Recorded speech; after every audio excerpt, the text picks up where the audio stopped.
Hello again, I am Joe Bob and welcome back to F1 Manager 24 Creator Team here on the PC.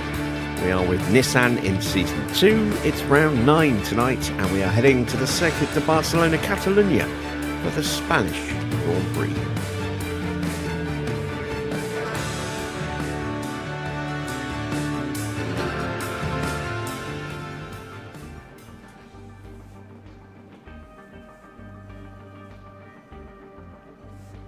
So, a difficult race yesterday at Monaco. We expected it was going to be hard to overtake. Turned out to be very hard to overtake. We did manage to get a few in, but not a lot, and not as many as we needed.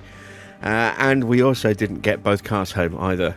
Porsche suffering a crash that prevented me making any pit stops. Because we could not replace that front wing. We didn't have any spares, so we had to retire him. I couldn't even try and put in a couple of quick practice stops first, just to try and get some points on the pit stop leaderboard. So, yeah, not a great afternoon in Monte Carlo. Hopefully we can do a little bit better here today. Let's take a quick look at the track breakdown. Let's see. First off, it's going to be yet another wet race. The rain in Spain is back. Very heavy rain forecast for the Sunday. It will be dry through practice and quali. Let's take a look at the circuit map by section. A lot of high-speed corners, a few medium speed, a couple of low speed. It is a sort of a jack-of-all-trades circuit, but it's one that I don't expect us to do particularly well at, unfortunately. I just don't think we're going to have enough performance. I mean, our downforce isn't too bad on mixed car until we get to the high speed, and the high-speed corners are pretty important around here. And then it's even worse on Porsche's car. So combine that with our terrible speed and DRS, our poor dirty air tolerance.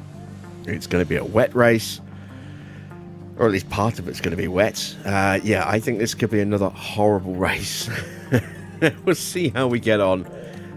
Fingers crossed things will work out for us a little bit better, but at least overtaking should theoretically be easier than it was last night. There are a couple of opportunities for it to get a move done, although I think the main chance is just going to be down the main straight. Other chances might not have the speed for those. So we've got a couple of chassis in the works. One of them is ready. The second will be ready in 6 days time. So before we get to Montreal, we are working on spare side pods, or replacement side pods, I think, and we are working on suspensions as well. Let's take a quick look at what we have in the warehouse, and it is not a lot, as you can see. Let's fit the suspension for Mick on the last of the underfloors.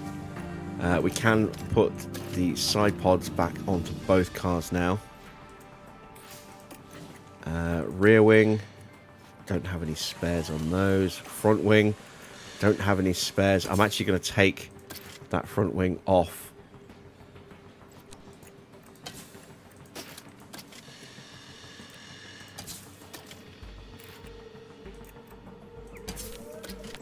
There we go.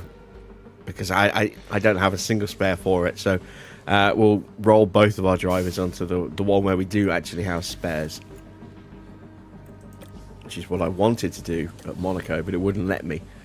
Not going to put the new chassis on because, again, it's the only one. Although it is a big step up. You know what? I think we might have to. That might make a bit of an impact on the car. How you doing, Wayne? How you doing, Dino? Good to see you guys. Hello to anyone else lurking in the chat as well. Please do feel free to say hello. Let's compare the state of the cars, shall we?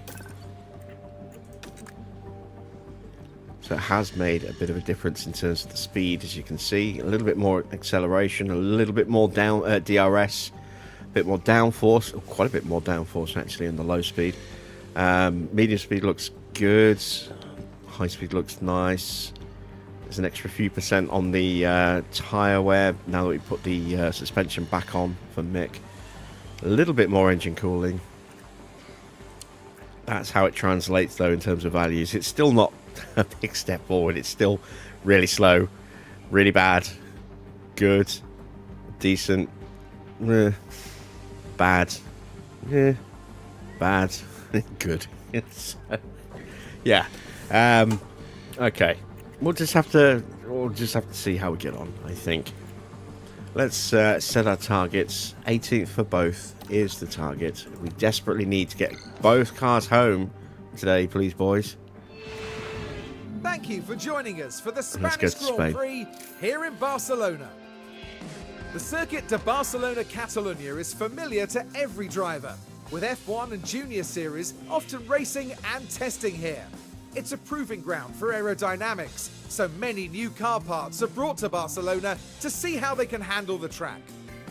Red Bull have outscored their rivals to be at the top of the Constructors' table right now. But there's still a long battle ahead for the Constructors' Championship. Sit tight then for the rest of the action.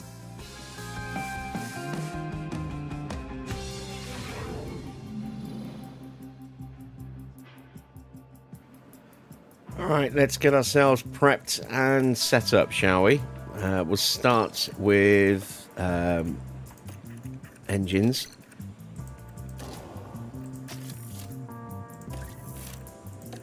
There we go, and gearbox as well.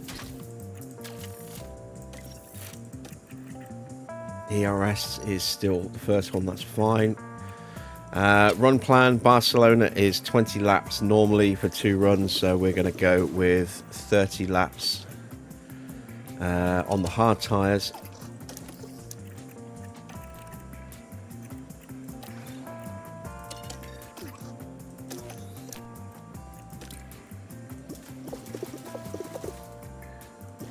There we go.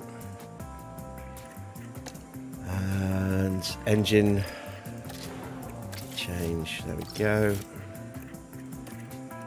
Don't think I can do anything with the gearbox. No, I can't. Okay, so setups. Once again, I'm just going to put one setup on both cars and just see if it works or if it doesn't. This is a circuit where it could be quite a lot of different setups. There's nothing generally that is kind of definitive for this, unlike something like Baku, where you have very definitive frameworks to work within. This circuit isn't quite that flexible, or that rigid, unfortunately. It's a lot more flexible with the setup windows. So let's go with a 9 and a 14.5. We'll go with let's go with an 8.2. Again, we're anywhere in this kind of range. I'm going to go with an 8.2. And then we'll just increase that a little bit and that a little bit more. And that'll be our setup that we'll put onto both cars. See how we do. So we want 9, 14.5, 8.2. There and there.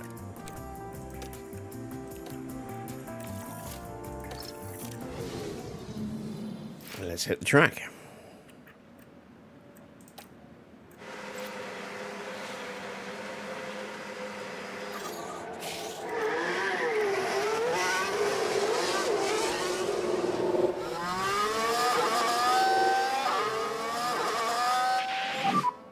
Ready to check? Yeah, loud and clear. Ready to check? Copy, radio check, radio check.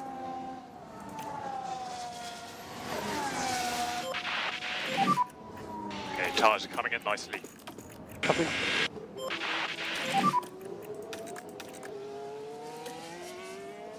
Copy.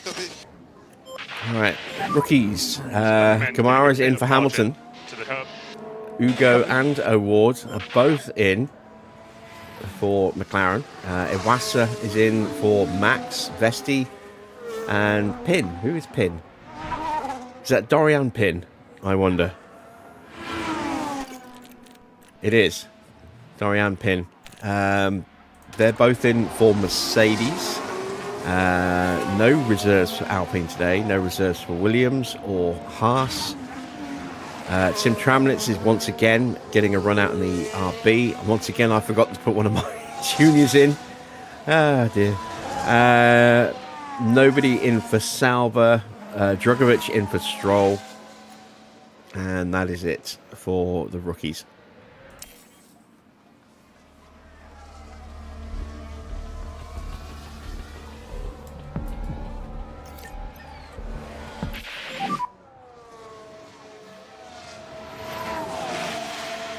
Keep on working the tyres.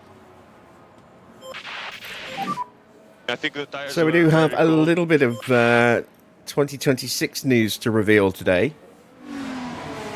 regarding Audi. They have announced their title sponsor partnership for next season, and it is with Revolut.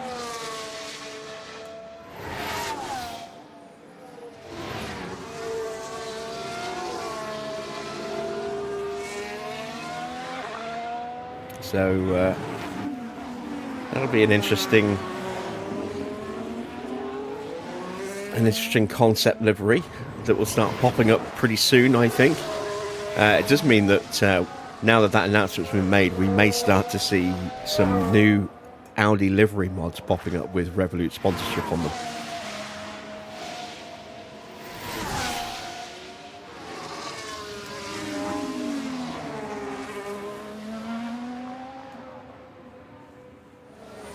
And then it'll be a case of, does the modded livery look better than the real thing? We won't know about the real thing till next year, but it would be interesting to see if the modders do a better job than the designers.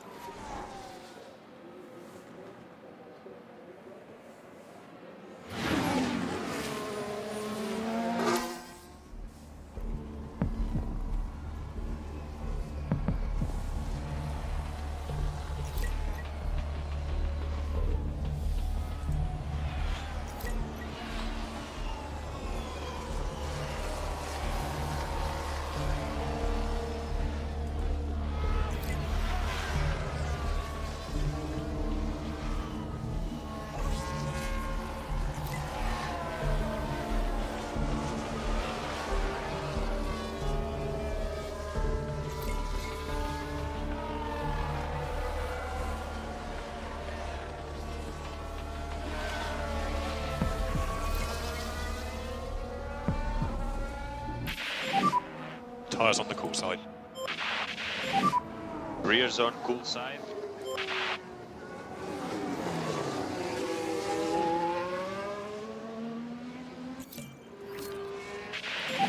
All right, we've got some feedback.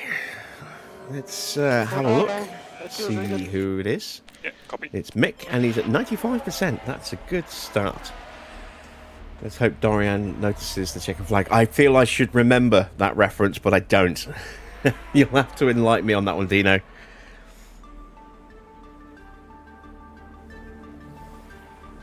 I will probably remember when you mention it, but it's escaping. I know she's notorious for something, but I can't remember what.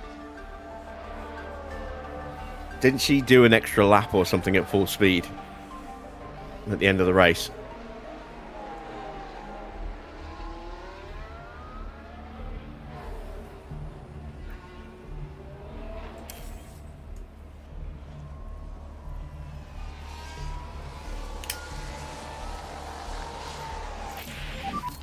What's your feedback?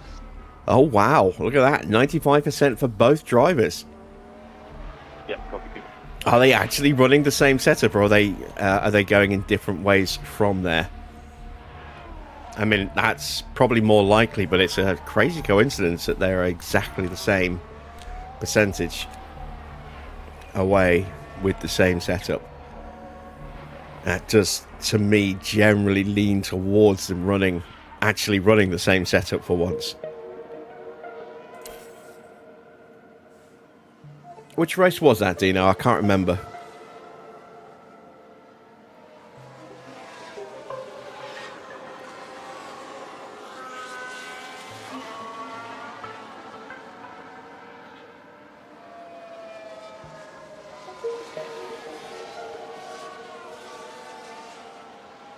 Saudi last year.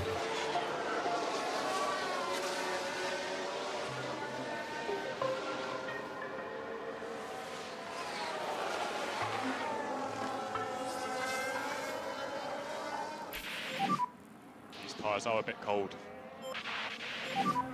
Tyres are on the cold side. Cookie.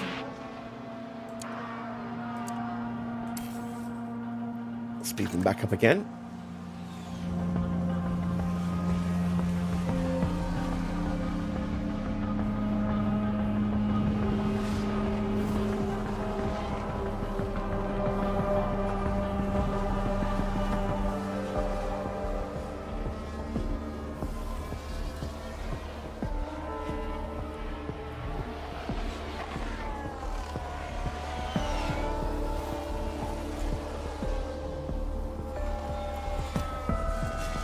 So, let's have a look.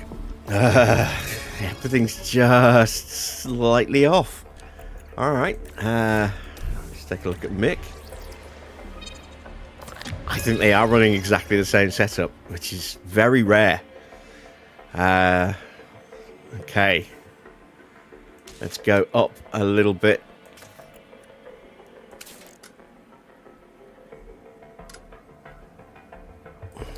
I only need to find 5%, so let's not move the front wing.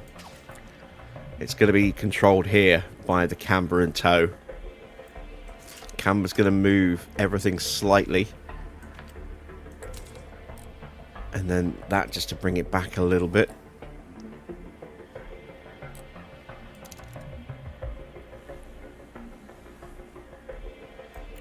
Yeah, let's try that.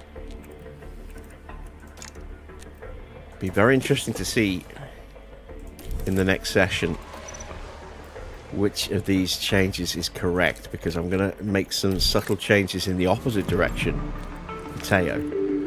So we're going to up that slightly and then do that. And let's see which one works, if either.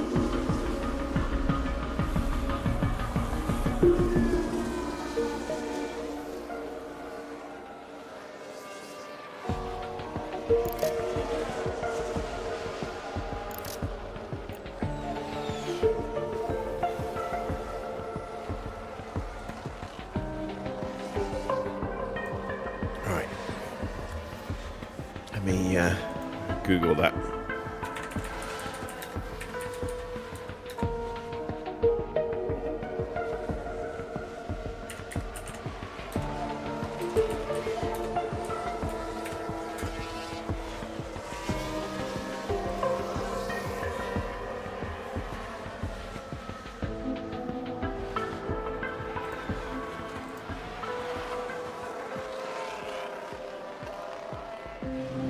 Yeah, it was Jeddah.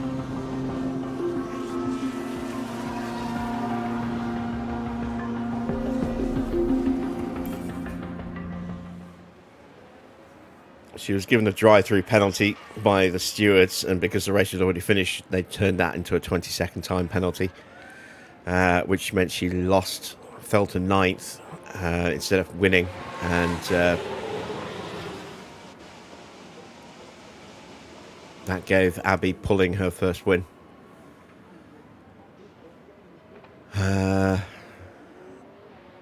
Yeah. After taking the checker flag in the second race, she carried on driving at full speed for an extra lap, apparently unaware the race was over. She crossed the finishing line for a second time, the checker flag still being waved, before being informed by her Prema team that the race was over.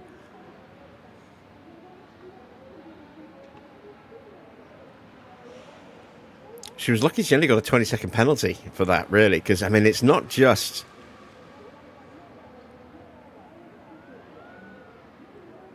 fact that,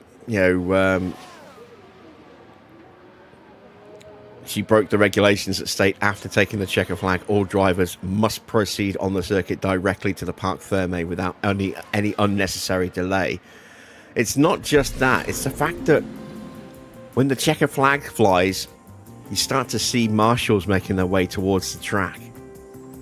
And you obviously still got other cars on the track that are lapping slowly. It's dangerous, incredibly dangerous. So, yeah, I think the fact she only got a 20-second penalty is incredibly fortunate in some respects. I mean, I don't know whether she got points on her license as well. She wouldn't have a super license, so I don't know whether she got any kind of fine on top of that as well. But, yeah, very dangerous. Very, very dangerous. And irresponsible of the team not to tell her to slow the fuck down as well. I mean, Jesus. You'd think they'd tell her that she'd won the race despite waiting until she'd done another lap before then telling her that she'd won the race. Come on. There's nobody paying attention.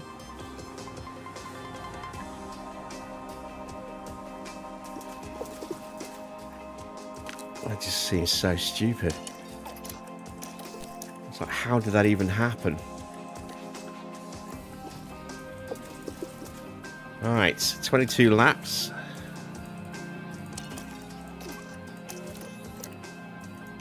We've made slight divergences in their setup. Let's see which way, if either, is correct.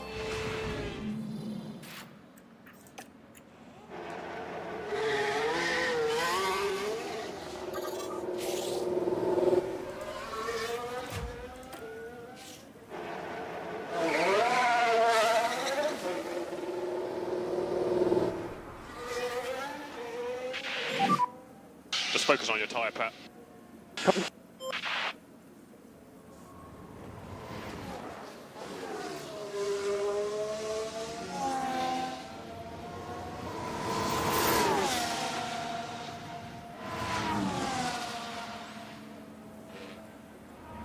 In the clock.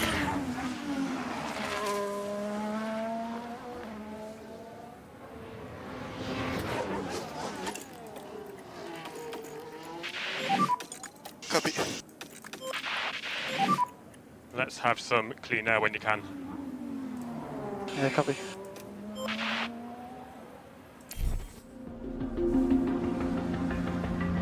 And Mike is here as well. Evening, Mike.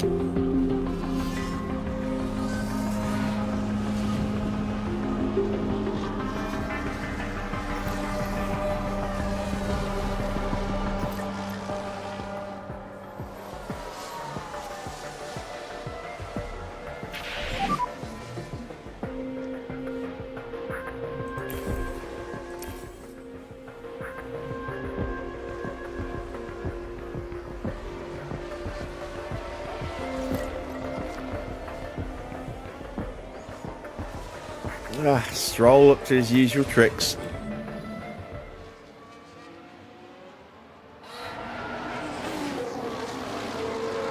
I made a mistake.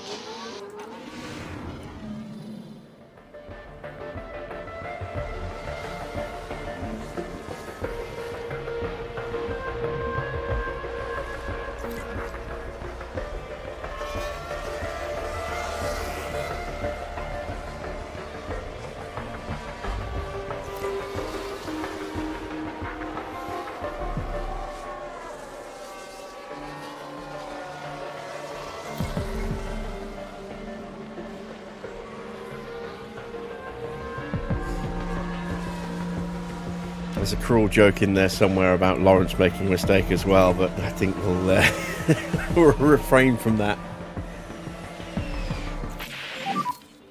Alright, so we've gone backwards with Mick's setup. His changes have not worked. Yeah, copy. Hang on a minute.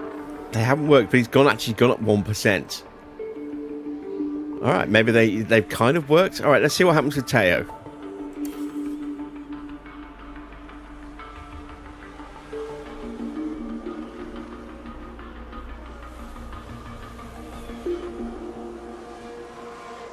Evening, Edward. 93. Okay, so Teo's changes definitely have not worked. And they are both heading to the garage.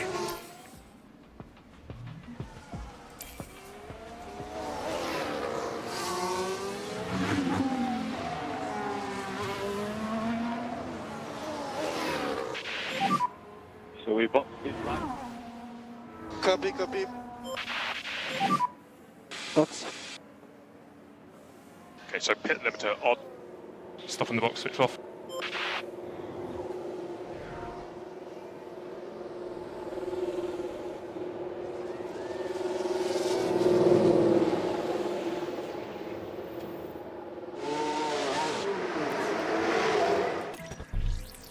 Right, so, okay, so just the stability and oversteer. 6%. Which way do I go? Up or down?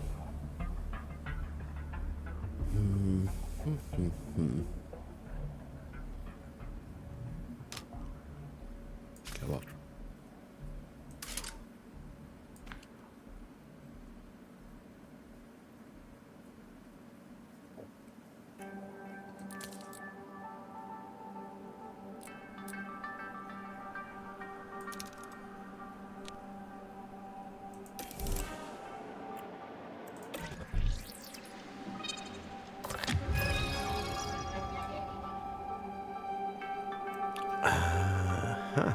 Okay.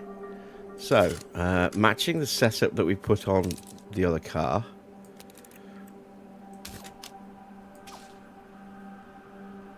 I think we might have found it.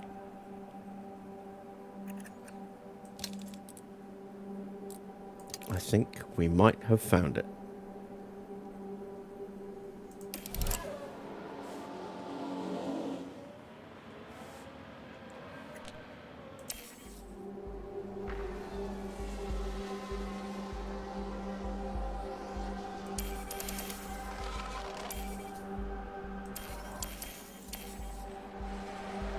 Couldn't catch the last stream. You saw Teo cost me parts again. Yeah, he crashed into the wall at turn 7, broke his front wing to terminal damage level, and because I didn't have a spare front wing, because the game wouldn't let me change his front wing, I had to retire him. I couldn't even make a normal pit stop because it wouldn't let me send him back out with a terminal front wing.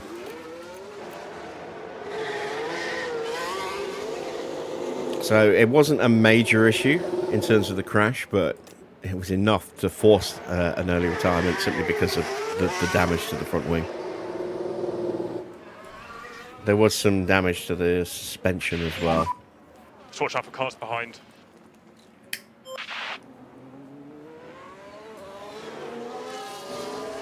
Not ideal. It's another round of part breakages that I can't really afford.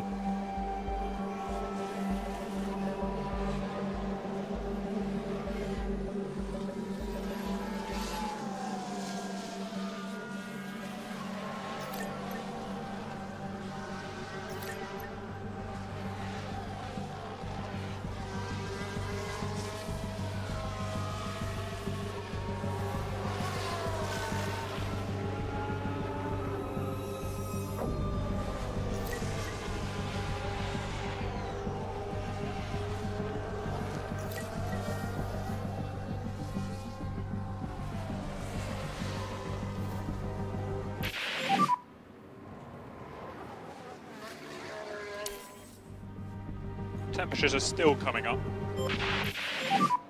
Rear zone, cool side.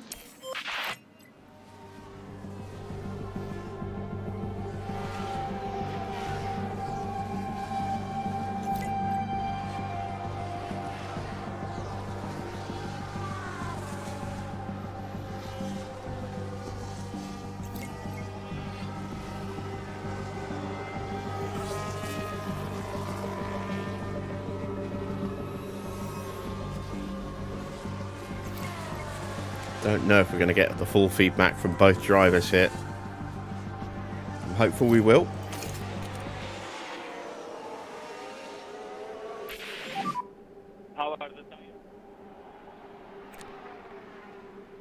Tyres are dying. Copy. How are the tyres? Getting worse. Copy. Back to 95% with both. Ah, Tyres a bit on the cool side. I think the tires were very cold.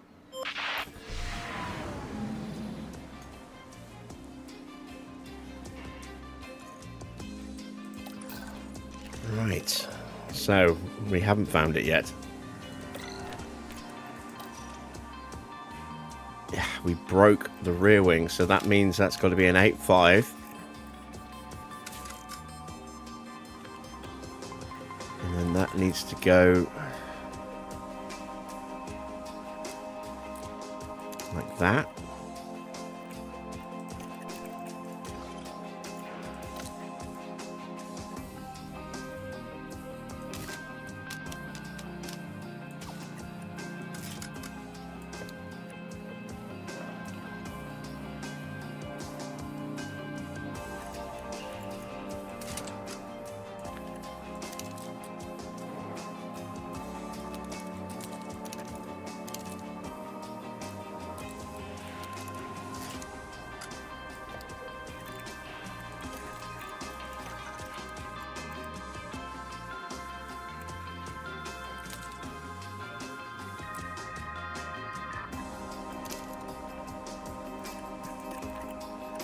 Okay.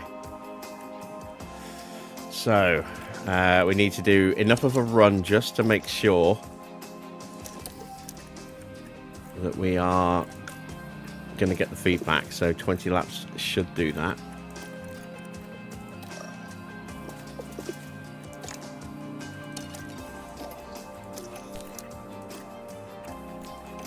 And let's see if we're right after these short messages.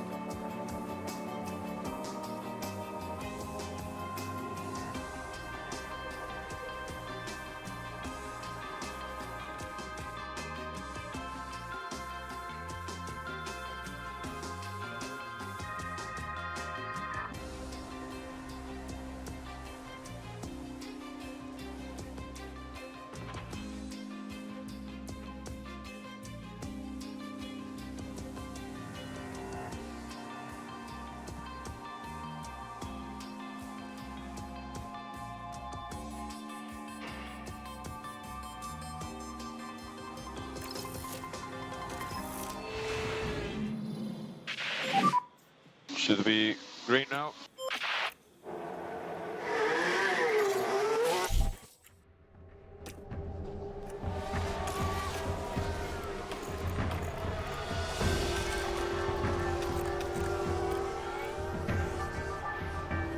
So final practice session. Last chance to see if we can fine tune these cars.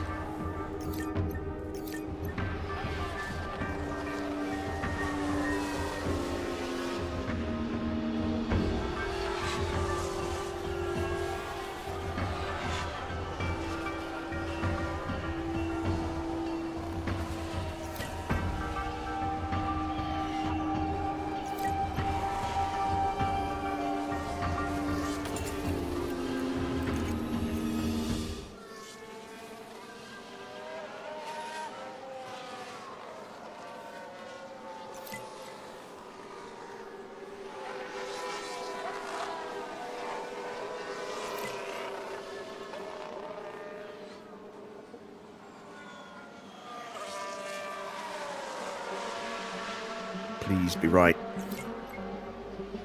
Brief yellow flag. Ollie Behrman spinning Now at the same with the place that Haas. Lance did. That's it. That's the spin. In the end, just a helpless passenger.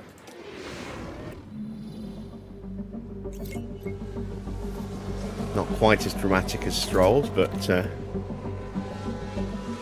not what you want to be doing. There we go. 100%. Now, if they are running identical setups, it should be 100% on Teo as well. Copy.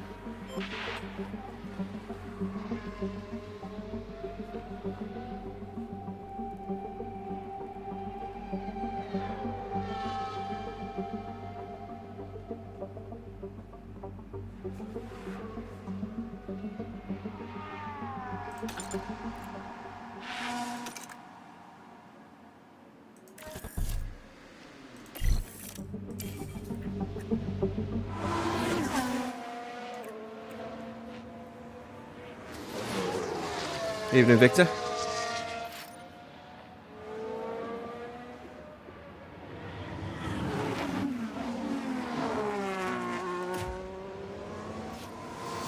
Right, come on, Teo, give me that feedback. 5 out of 5. 100%. Come on. Box now. Okay, copy, good.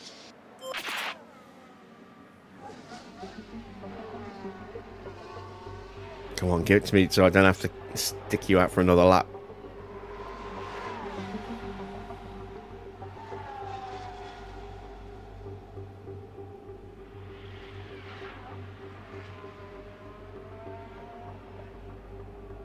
Come on.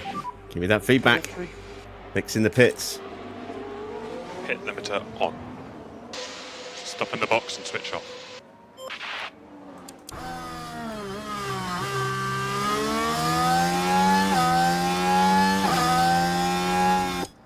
Come on, Teo. You watch, I'm going to keep him out and he'll instantly pop it the second I keep him out.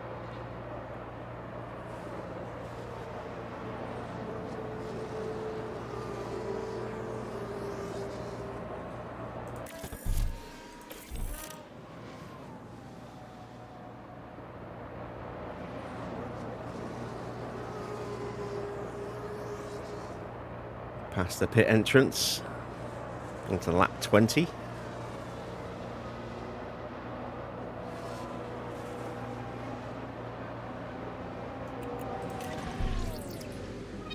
That's the setup that we've got on both cars. Just wait to see whether it works for Teo.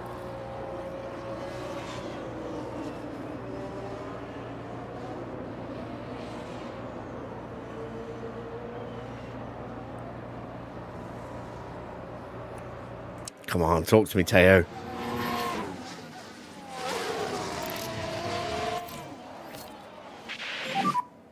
Okay, what's your feedback? There we go. It's worked. So both cars running identical setups. It's been a while. It's been a long while, but that's the first time on PC that I've had both drivers running an identical setup. Copy, copy.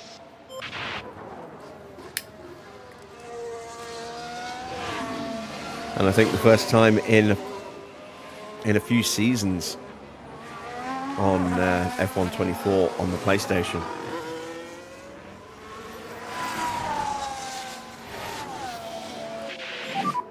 Beat it.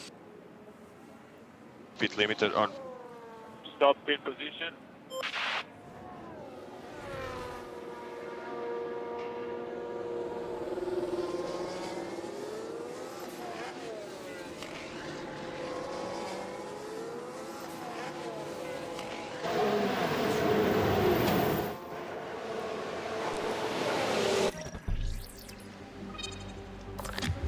There we go. Confirmation. Identical setup. 100%. So that's practice done for us. Both drivers fully prepped. Both cars fully prepared. Now we just need to run the clock out for the final 30 minutes. And then we can qualify. So let's go ahead and change out what we can. I can't change out anything on this one. What about Mick?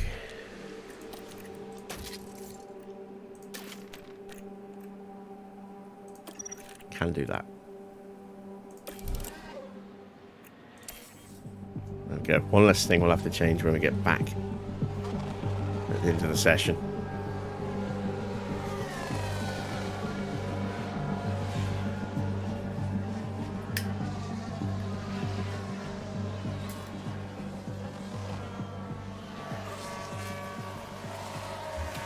That's something I kind of wish that we would have as well, is if something did break or we had to replace something, is that maybe that would affect whether you could run in the next session or not. Yeah, you had to start the session changing the parts over.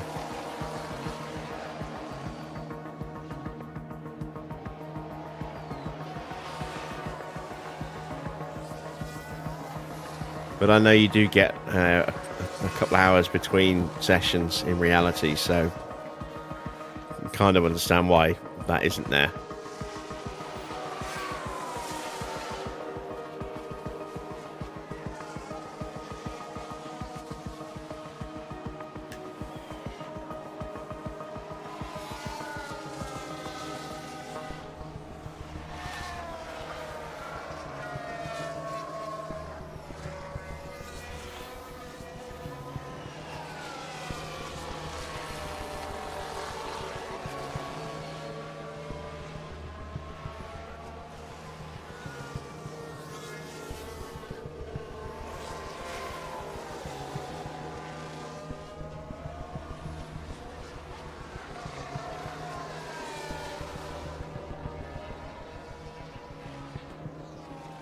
There we go.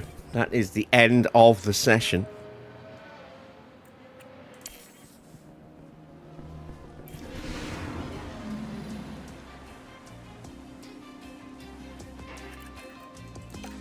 Qualifying up next.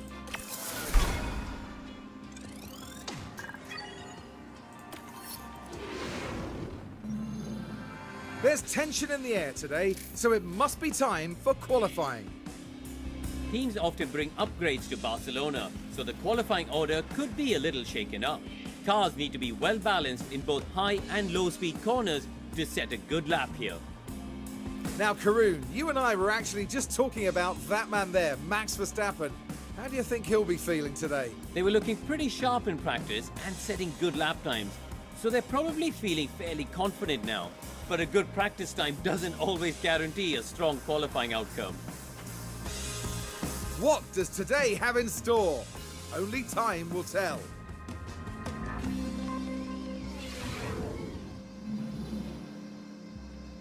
What indeed? Right, I'm going to change the engines over.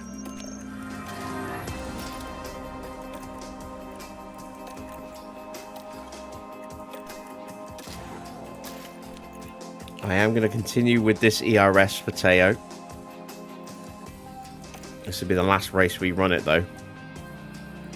We'll run it, we'll change it for racing after this, for the next race at Canada.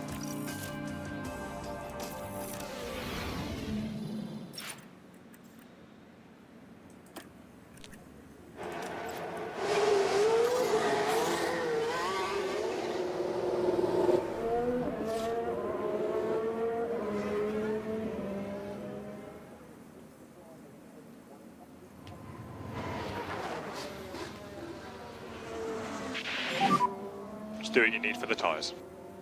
Copy.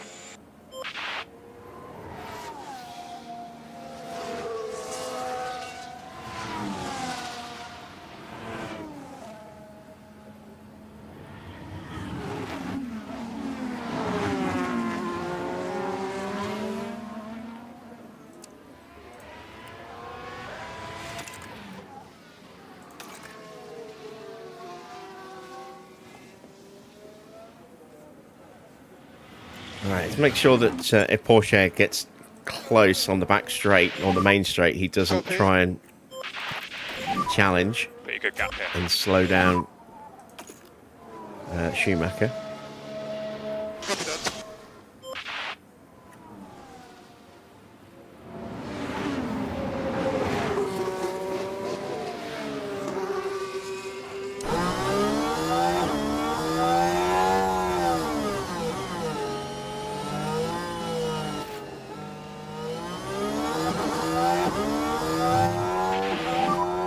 Okay, track is clear.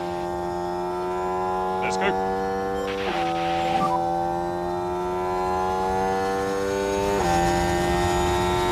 Push lap now.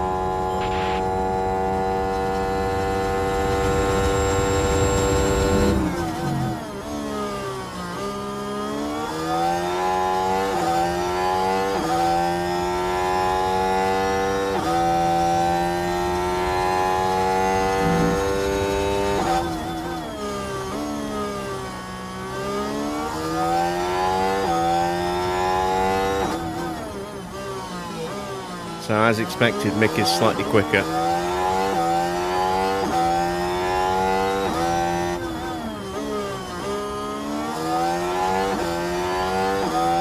why I'm a little annoyed at myself. I meant to send Teo out first, but it's too late now. That way they could both go purple.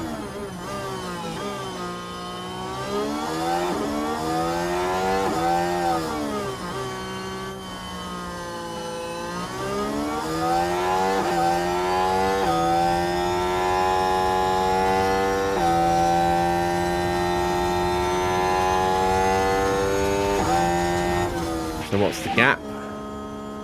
4/10. It's not too bad. 2 in the first We'll box sector, at the end of this lap. which is the main straight. A 10th in the middle and final sectors.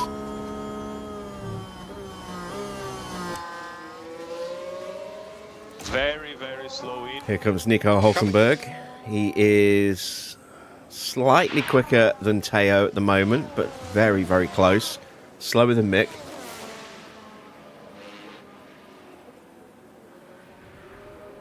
And he splits our two cars by 1.5 tenths.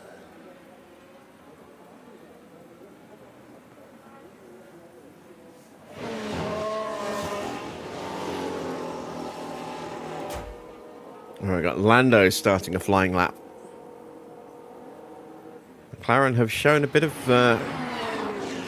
inconsistency with their pace this season. They have had some races where they've been looking very quick and other races where they've been nowhere. Let's see how they do here in Barcelona.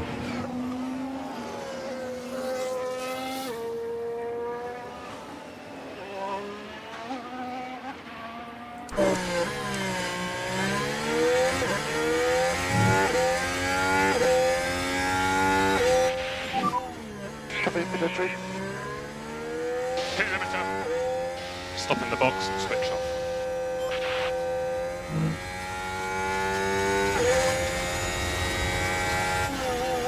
With a yellow flag. With sights. And he's aborted his lap. Now we're just proceeding through turn 4. And there goes the steering. By that point, it was just too late.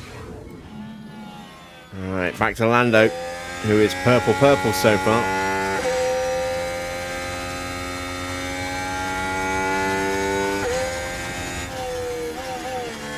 And he goes top by 4 tenths over Mick.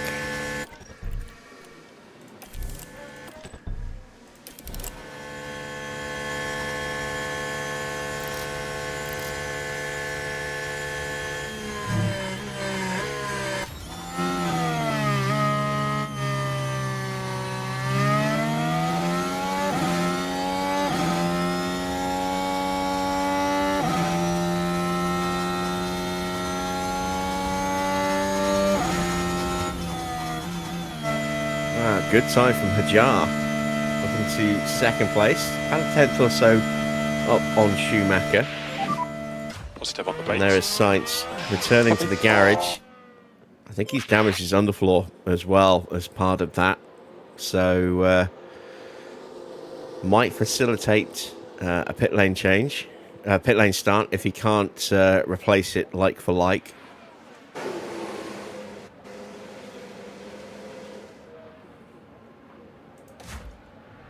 Here's Kimi. That's engine issues with his car. Some wear on one of his components. Not sure which one.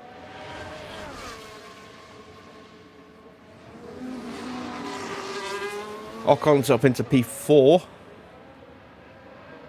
Leclerc now out of the first sector with a 21.4. He goes purple.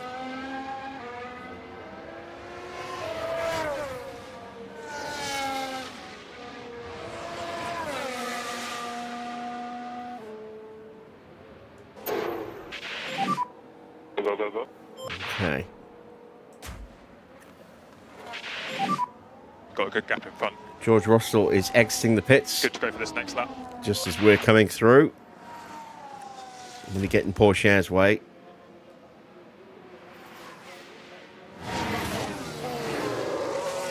Is that Alonso starting a lap? I think it might be. He didn't look quick. We closed right up on him. We've got a monster slipstream on that start-finish straight. Look at that. We've gone purple in the first sector. And we are all over the back of him. Now we're at the mercy of Alonso.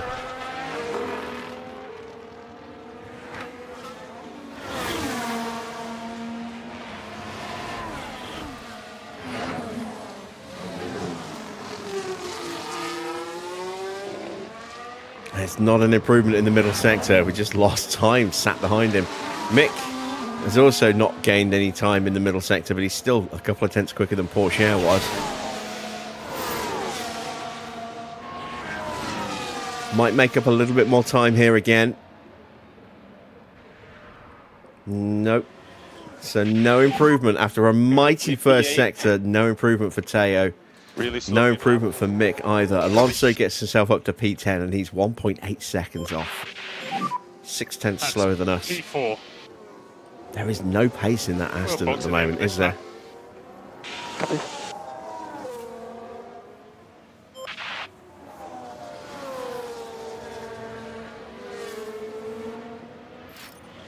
Alright, who has had a whoopsie?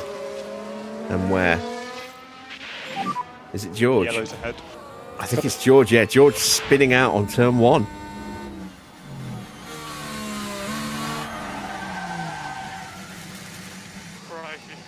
Crikey.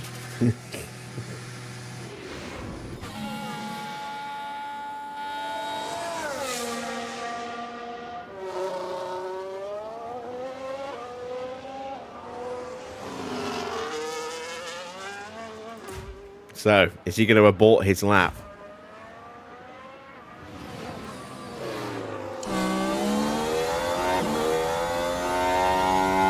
Yes, that's an aborted lap.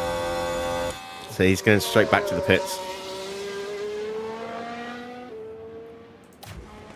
Alright, we've got both Red Bulls leaving the garage.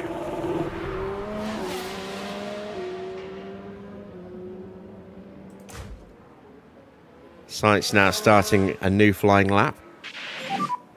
Pit lane. Pit limiter on, please. Stop pit position. Stops. Pit limiter on. Into the pit lane and leave it in P1.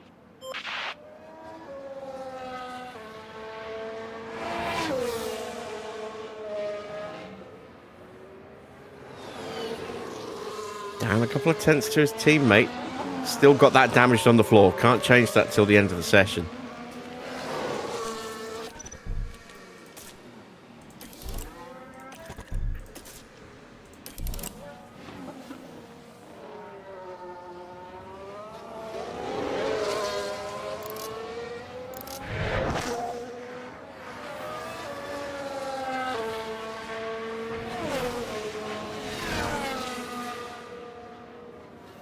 Max getting out of the way.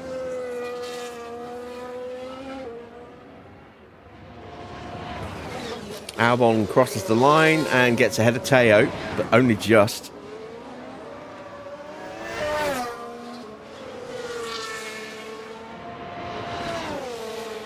What about Carlos? He's looking a little bit slower. He's only good enough for 11th, and with that underfloor damage, he might not even make it out of the session.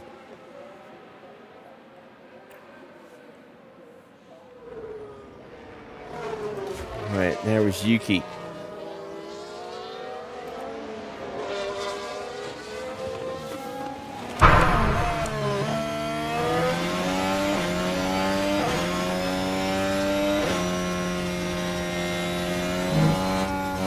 Oh, little lift. Piastri causing some issues there. We are going to switch to Oscar. That's an Alpine in front. Is that Duan? I think it is. No, it's not. It's got to be Gasly. It's Gasly.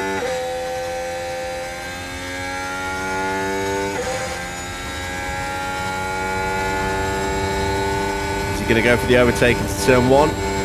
Gasly's defend. Oh, they both get held up as somebody has to dive out of the way. I think that was Tsunoda trying to dive out of the way. So both of them have their laps damaged into turn 1. And now they're fighting through 3. What a disaster, look at that. They are down 7/10 on Lewis Hamilton. Who's not exactly setting the first sector alight there.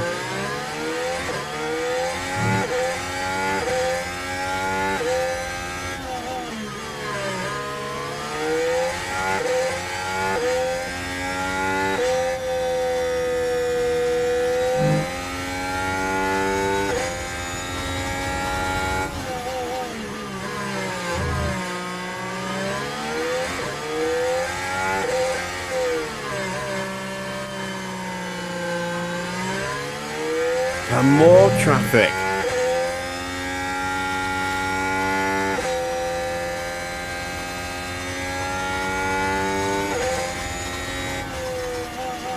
Gasly goes P15, Piastri P16.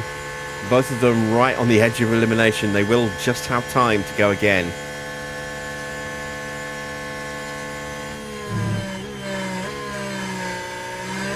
Mick is safe, I think. Porsche, I don't think is safe.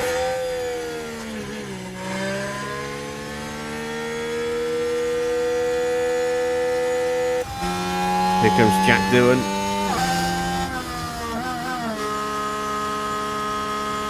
Doohan does not get through. He had a really bad middle sector. Did he get held up there? And then did not improve in either the first or final sectors either.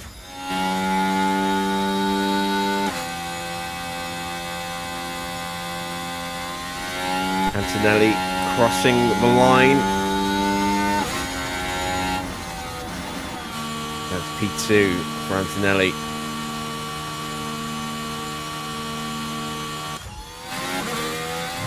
Right, George is going to wind it up.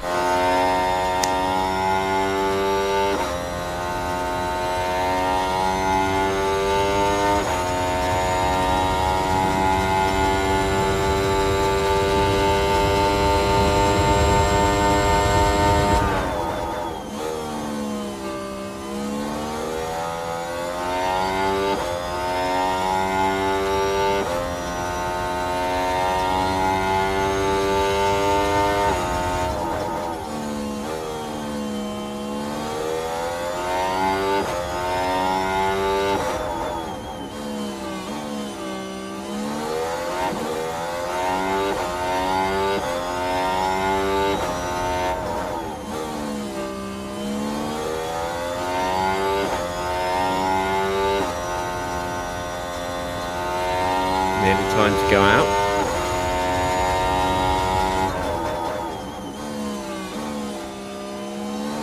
So Lawson dives to the side to let George through. There's Antonelli. He'll dive into the pits. There he goes. And up to the line for George. It's good enough for P4.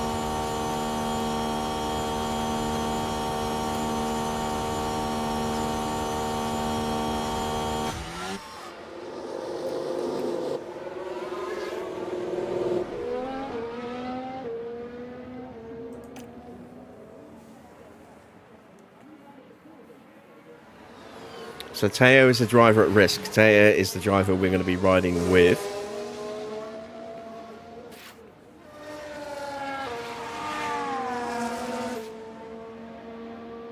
We're out behind Sainz, I think. Is it Sainz? No, it's Albon. Sainz has done another lap. He's only P17. So Sainz is out. He hasn't got time to do another lap.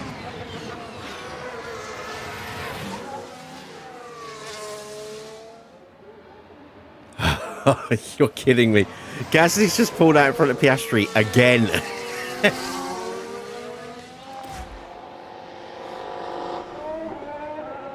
Poor old Oscar. He's going to get stuck behind Gasly on his second lap as well. All right. Lawson improves it to P12. Porsche now down to 15th. Mick's still up in 7th place, splitting the Red Bulls.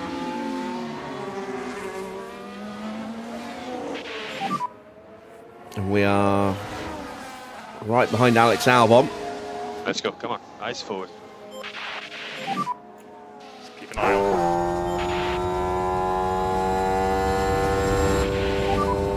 So no immediate threats. Let's go.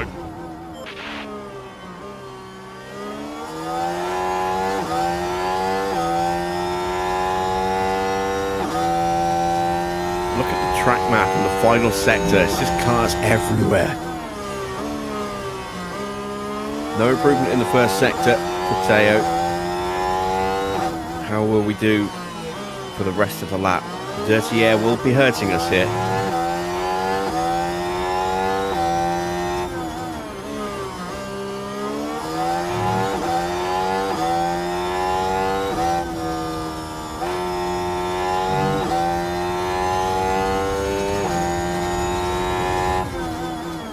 Actually had to change down gears. That's not good through turn 9.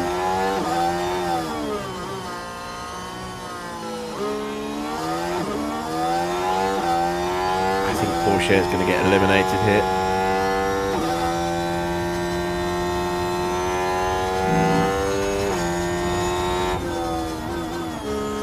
Yeah, does not improve. Piastri's improving. Mick comes up to the line. Mick doesn't improve either, but he was still safe. This is the danger man. Actually, Bortoletto might knock us out before Piastri even crosses the line at this rate.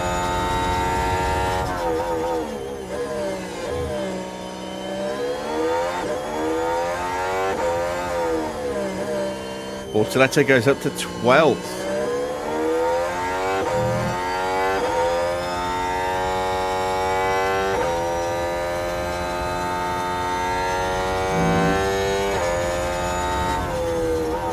And Piastri knocks out Alex Albon, gets himself up to 8th place. So no real pace in Teo's car at the moment, unfortunately, although that's his own silly fault. Mick good enough for 10th in that session. Let's see what session 2 holds for us, shall we?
Nice bit of free air here.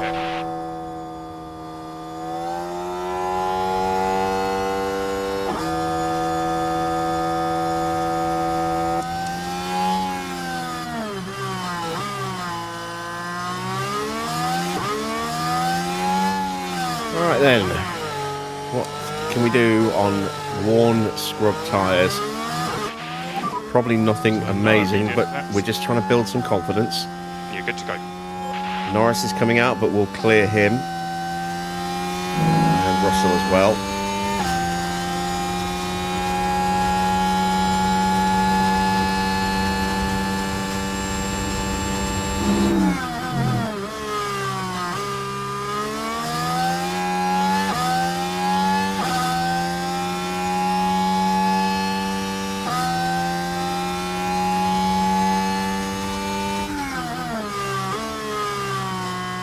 22 dead in the first sector. It's not great. Remember, we got that mighty slipstream to do a 21.3, but we were doing 21.5s, 21.6s, 21.7s in the first session. So these tyres way past their best.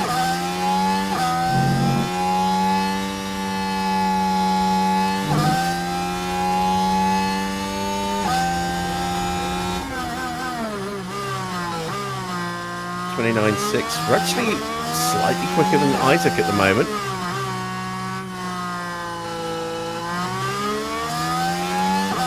And our tyres are definitely in worse shape.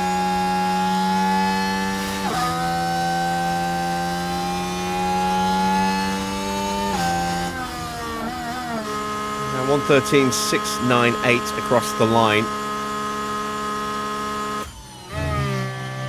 See what Isaac does.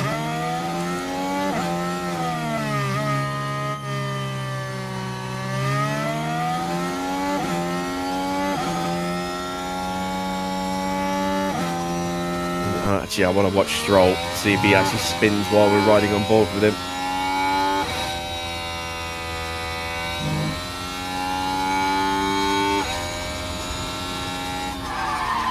Yep, I knew it. I knew he was going to make a mistake. Here we are going into turn 9. And the car fails to respond.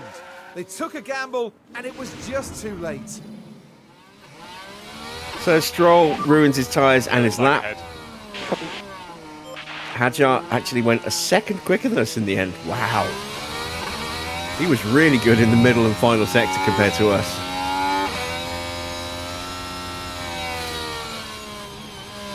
And into the pits comes Lance Stroll.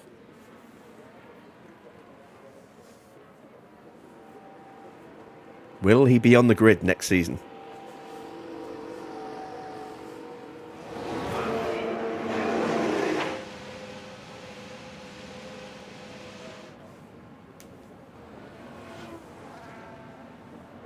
All right, Russell is flying.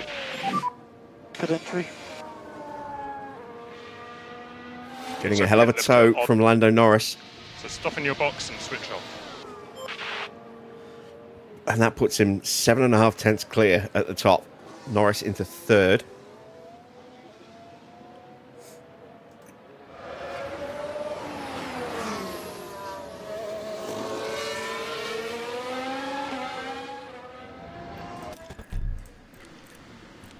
Let's use those tyres again.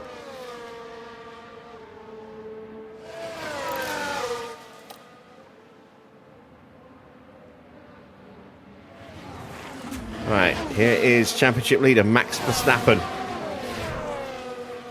Chasing down Oscar Piastri. Piastri's just gone purple in the middle sector.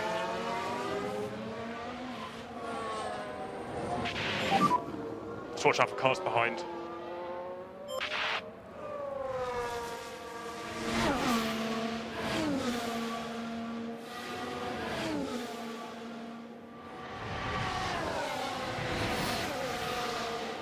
And Piastri goes top. Verstappen into third.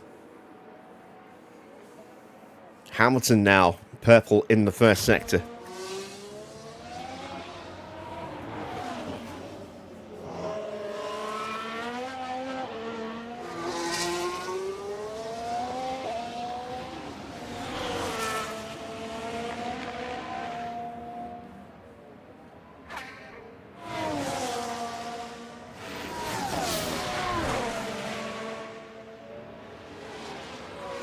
We move out of his way on the run up to turn 10. He's purple in the middle as well. There's going to be a strong lap from Lewis.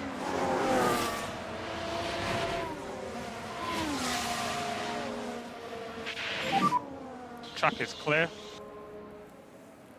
So yeah, let's go now. 3 tenths quicker than Oscar. All right, here comes Mick to start his second flying lap. Just on the edge of peak confidence. Going to have to negotiate past Hamilton through the exit of 3 into 4.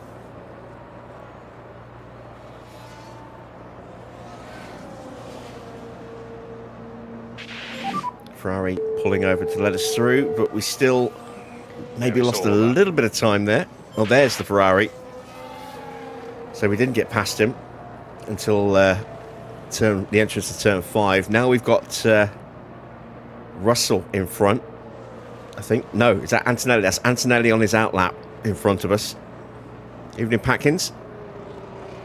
This should be a much more straightforward overtake. There we go. We're up a couple of tenths in the first sector, but we're down in the middle.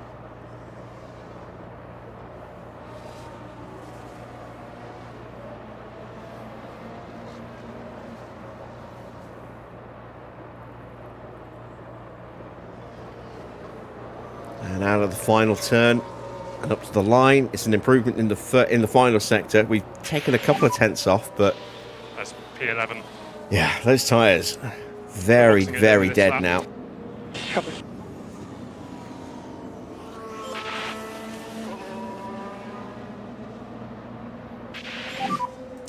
Yeah, copy.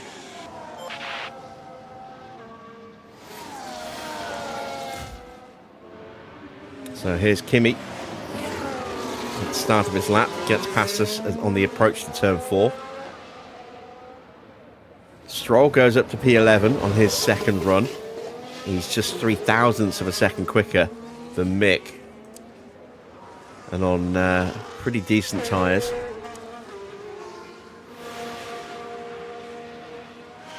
.21.3 for Leclerc. He's going to get himself right up there with Hamilton. Antonelli has traffic in front. That's for Red Bull and his teammate George as well. George should start pushing any second. He has started pushing, but will he have to pull over to let Antonelli through? This might ruin George's lap. It does. It does ruin George's lap. Antonelli gets up to 9th, and George now has to start the first sector almost from a standing start. We've got a yellow flag. Pit limiter on. Stop in the box, switch off. It's Ocon.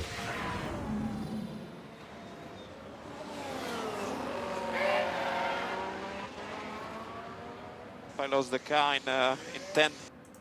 He got very lost because that was turn 4. Leclerc goes top over Lewis Hamilton. Don't know what the gap is. It won't show me because Hamilton's showing us an outlap. We are in the pits. Let's see. Do I go with these tyres or brand new tyres? I don't think we're going to get out of this session.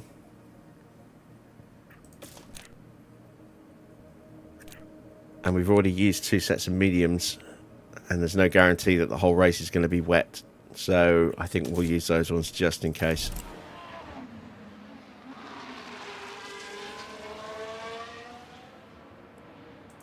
So Ocon will have aborted his lap. 40.4 in the middle sector there. What did George's first sector look like? 22.9. Yeah, look at that. He's down 1.5 seconds on what he should be doing in the first sector. Thanks to having to pull over and let Antonelli through. Let's go now. Let's see if the track stays quiet enough for us.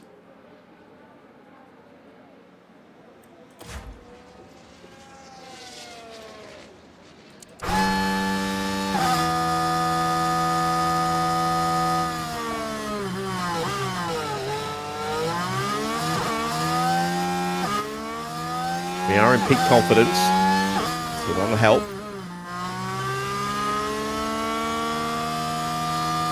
No one behind is pushing. It's Antonelli on an in-lap behind us, and then Hajar on an in-lap as well, I think. No, Lawson on an out-lap. Hajar just crossed the line. He's 11th.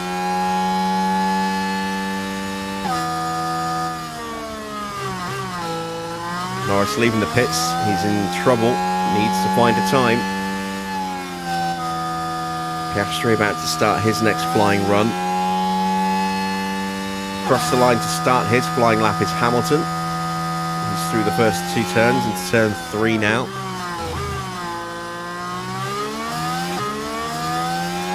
and we're going to get some traffic popping out.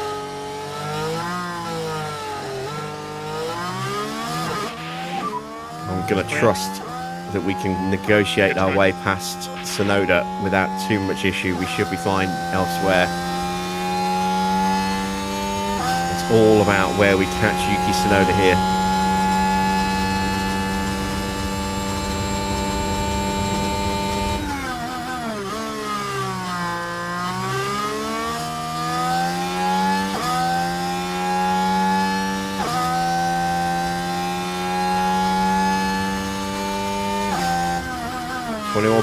That's a good first sector.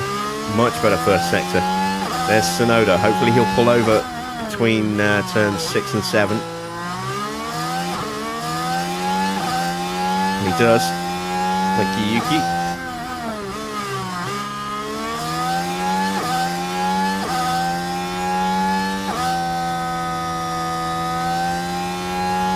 No downshift this time. 29.0 in the middle. It's an improvement.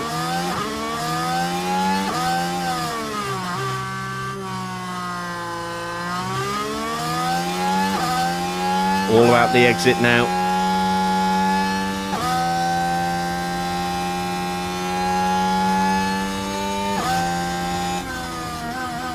It's a decent lap. Moves us up to 6th place. And once again, we are splitting the Red Bulls. Positive on the brakes on the way. Copy. Ocon starting a flying lap. Norris on a flying lap. We'll keep an eye on Norris.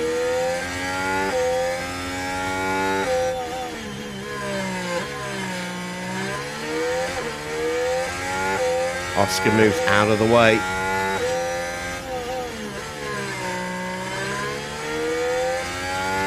I think that's Ocon in front.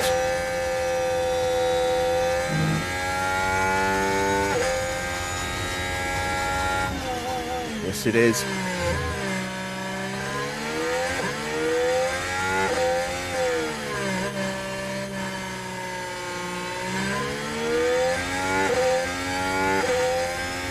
Is this good enough for Lando? It should be.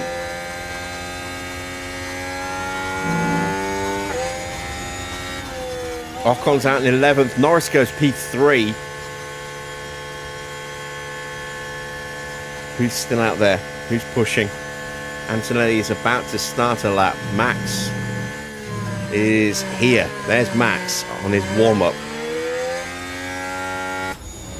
Tsunoda crosses the line, does not improve. He stays P8.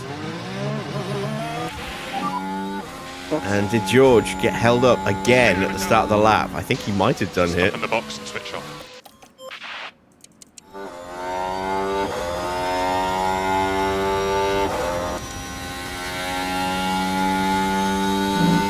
That's his first sector. 22.7. He did. So George is screwed again. But he's already through, so he's safe. What about Kimi Antonelli? He's about to round the final corners now.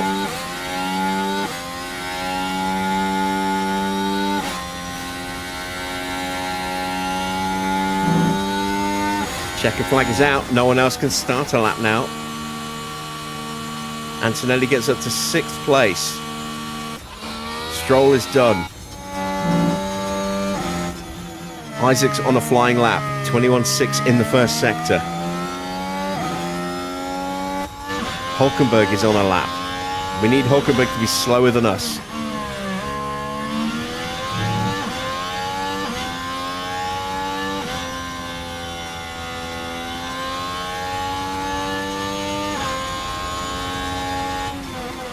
It's not a great lap for Nico. I don't think he's going to get an improvement here. Hajar is slightly down on us as well. About 3/10, I think, at the moment.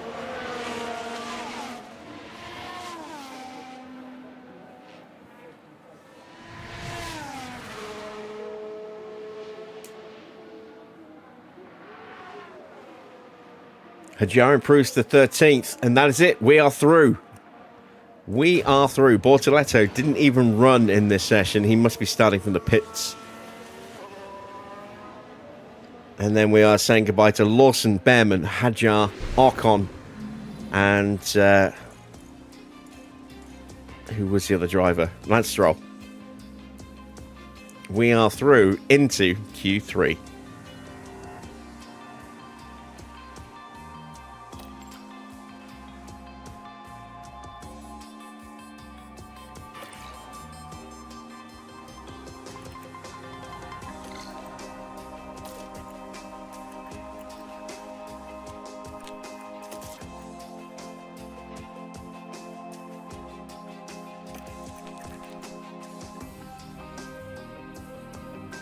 Alright, we're not going to take any risks. We are going to go out on a brand new set and try and have 2 really strong laps.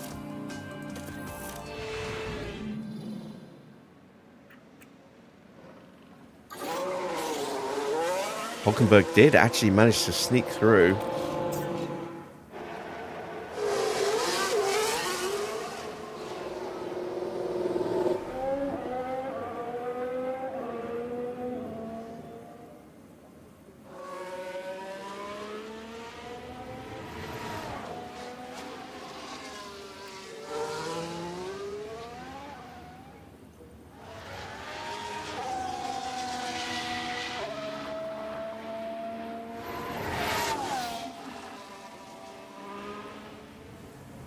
Little cluster of activity coming out of the pits there. Russell, Norris and Tsunoda.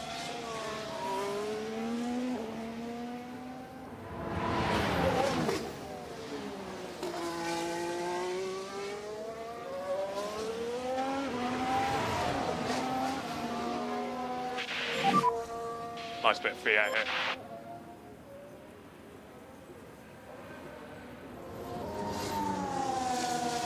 There is Verstappen leaving the garage.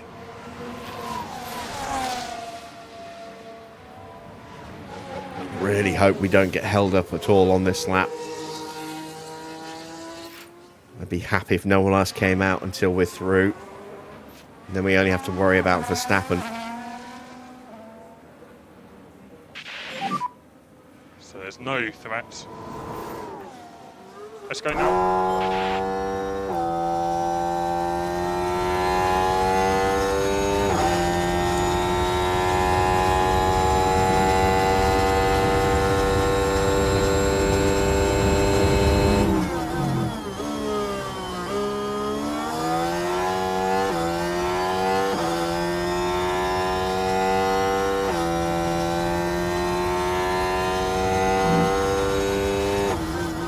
We are slower than Hulkenberg. That's not encouraging.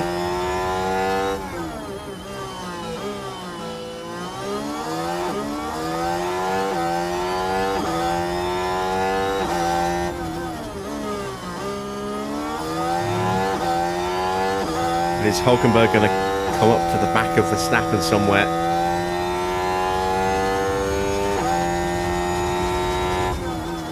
Down in the middle sector as well.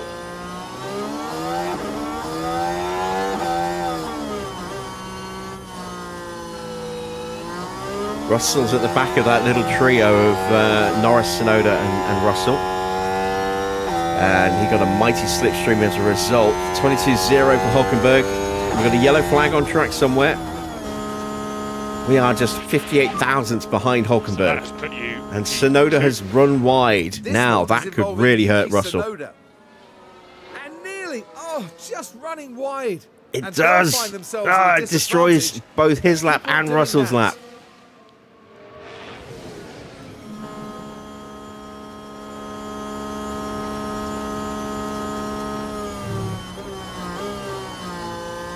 All right, not a bad first run. Not quite as quick as I was hoping we would be. I'm a little disappointed with that first sector. Everything else is pretty decent. But I thought we'd do a little bit better in the first.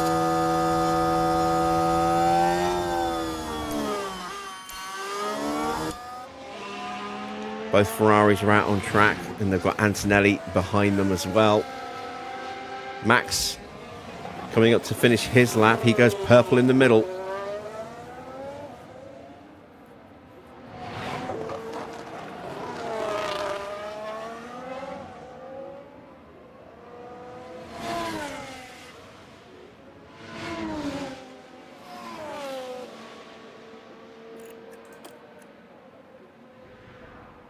And that is good enough to put him top by a second over Hulkenberg. Russell snuck in just between us and Nico. So we're down to 4th place.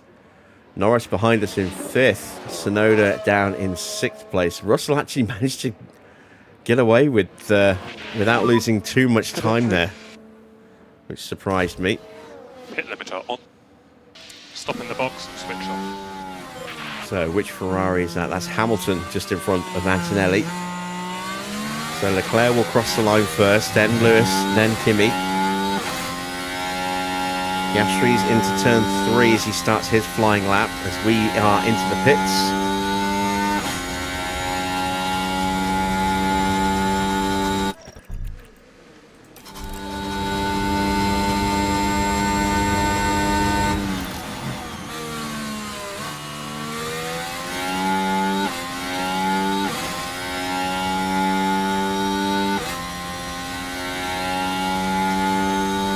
Hamilton is quick.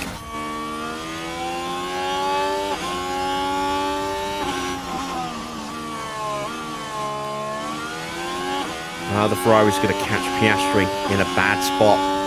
Leclerc might. I don't think Lewis will.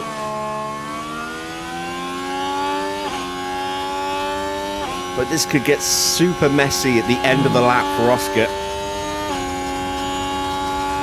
Because he might have to pull over and let the Ferraris through. Monster middle sector for Lewis. I think Piastri is going to be okay. He starts his lap. There's no Ferrari right behind him. Leclerc crosses the line. He goes second. Hamilton crosses the line and goes top by 0.7 of a second. What a lap from Lewis. What a lap. Norris is exiting the pits to start another flying lap.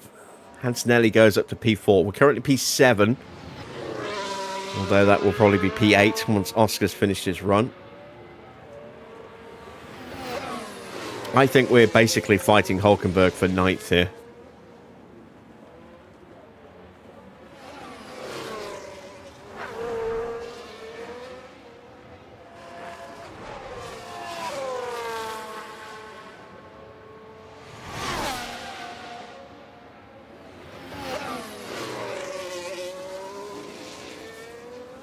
It's a decent lap so far from Oscar, but he's not setting the timing screen alight.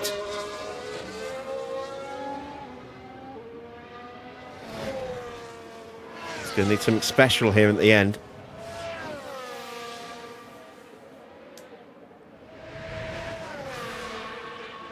He's good enough for P2, but he's still 0.3 of a second away from Hamilton.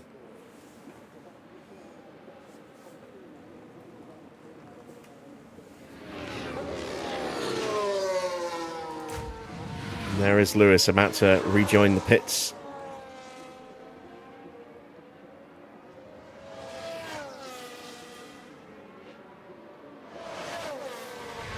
And through goes Lando to start his flying run. Tsunoda's just gone out.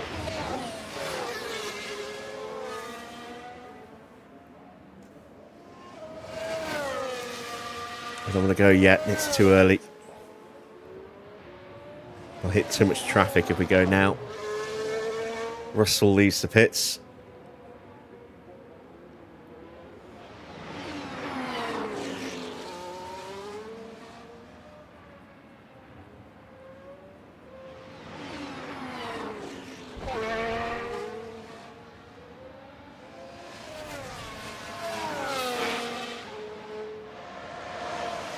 There goes Nico.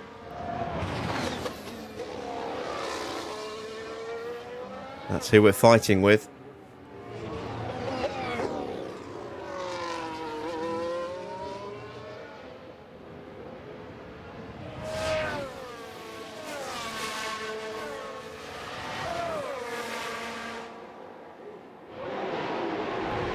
And Norris goes up to P3.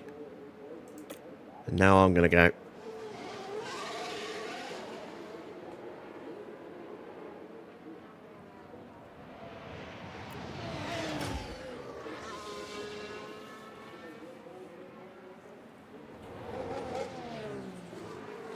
Right, here come the rest of the heavy hitters. Max and Leclerc both leaving the pit lane. And Kimi Antonelli and Lewis Hamilton.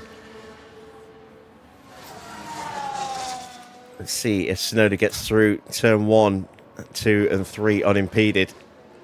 He gets out ahead of the Ferrari of Hamilton, so it's just Max in front of him. Pretty good gap here. And Max pulls over to let Yuki through.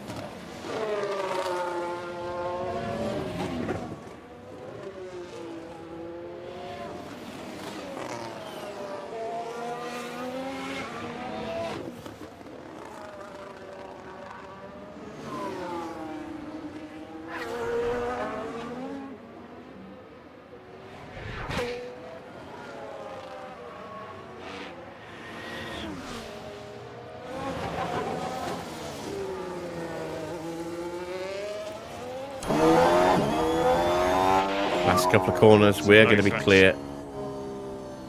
Let's go. We've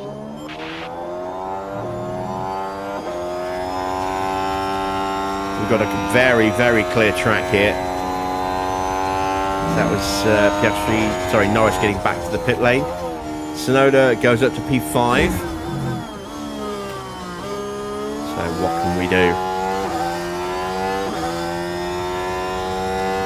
21.4 for Hulkenberg in the first sector. That's strong pace.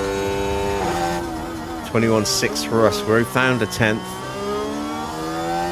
Still not enough. 29.1 for Hulkenberg in the middle. I think he's got the measure of us today.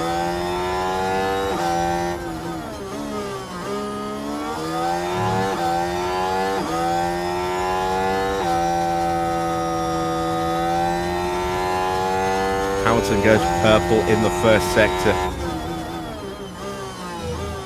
Now Leclerc goes purple. It's going to be a Ferrari fight for the front row.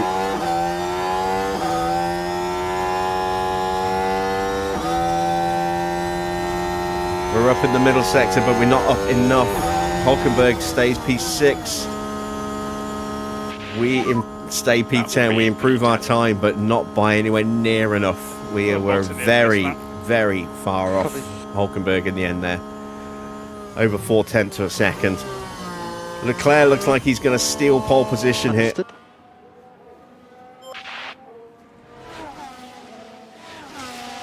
Hamilton doesn't improve. Here comes Leclerc. Antonelli gets to P5. Leclerc goes second. He missed out by 59 thousandths of a second. And that is all she wrote. There's nobody left that can really challenge for pole. I don't think Oscar's got enough pace.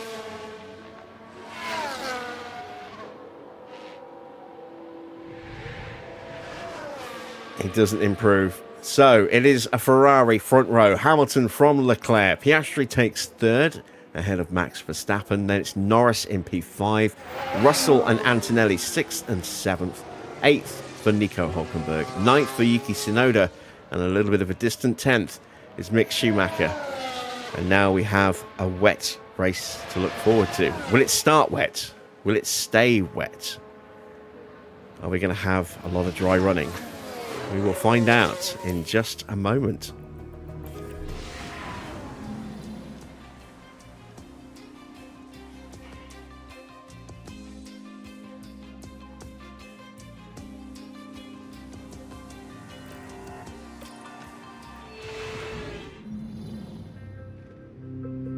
The stage is set here in Barcelona. 66 laps around a track that the drivers know inside and out.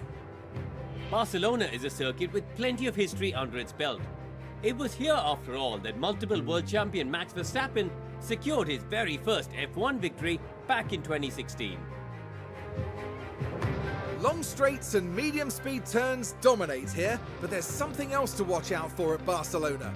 The air currents are strong and unpredictable, and they'll be giving aerodynamic components a real run for their money this weekend. It's race day, and final preparations are underway.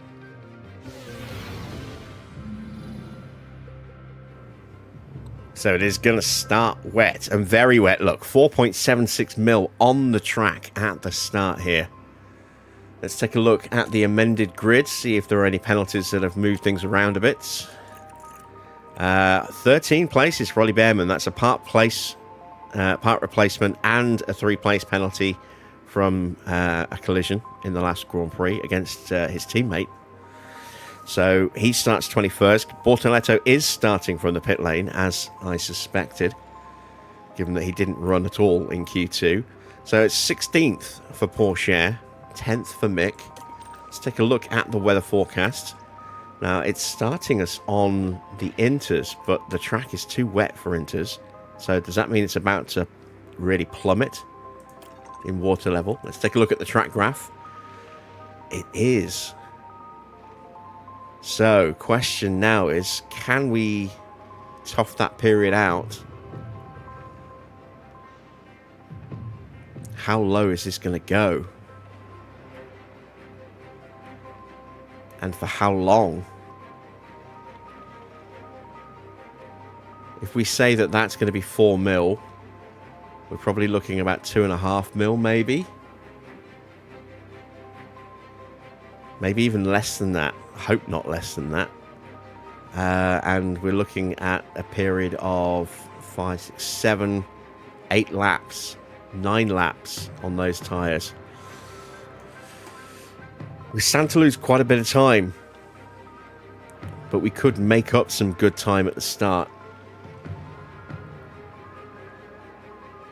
Is it worth splitting the strategy? I don't think so, no, because if I stayed on the wets, there's a chance that Mick might be able to get forward a couple of places, but then he's going to potentially sabotage himself and drop way down the order. And given that he's in 10th, I don't really want to do that. And with Porsche, I don't think he's going to be able to make up enough places in the few laps for that to pay off for him. So I either fully commit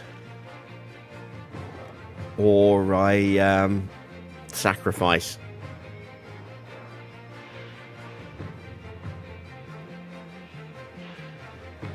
Oh, man. Let's see what the drivers think about when the change needs to happen. So they're saying full wets here on lap 15. What's Porsche thinking? He's thinking lap 18. So that, to me, suggests that we have to go with the Inters at the start. We are going to take 3 laps of fuel out.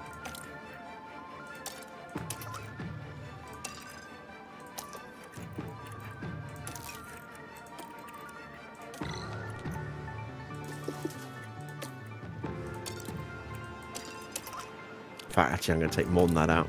I'm going to really go for it on fuel. So we're taking 3 laps. Let's take 6 laps of fuel out. Because we'll be able to recover that fuel relatively straightforwardly during the Grand Prix, even with a little bit of light fuel saving here and there. But if we get a safety car and we end up overfueled, we've got hardly any chance of burning that fuel off. So screw it, let's go 9 laps underfueled. Let's really roll the dice here. 9 laps underfueled. Make our car nice and light off the line. This is a huge gamble.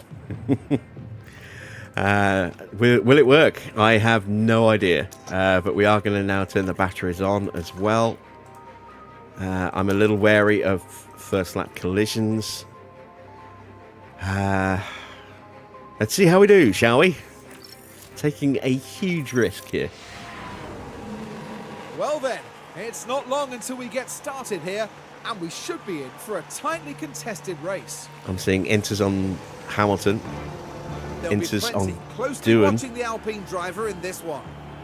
P20 is definitely not where any driver would want to find themselves. Inters on the Haas. So But yeah, they've looks gotta like get their head down everyone's and going to be work starting on hard. Inters. And the time has come. Let's go racing. This is it. It's the Spanish Grand Prix. Could be some real shenanigans into turn 1 here. Away we go.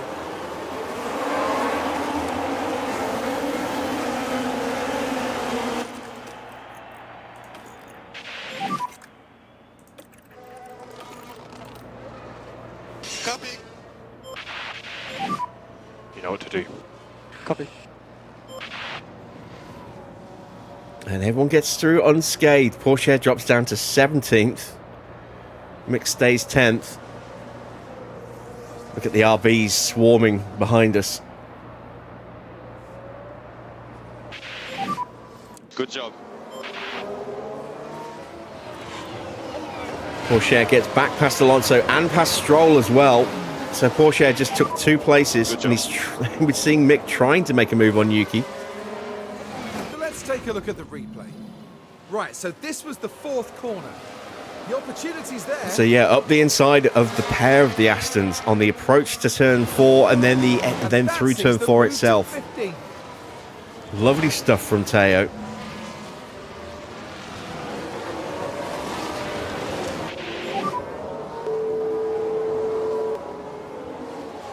Stay disciplined.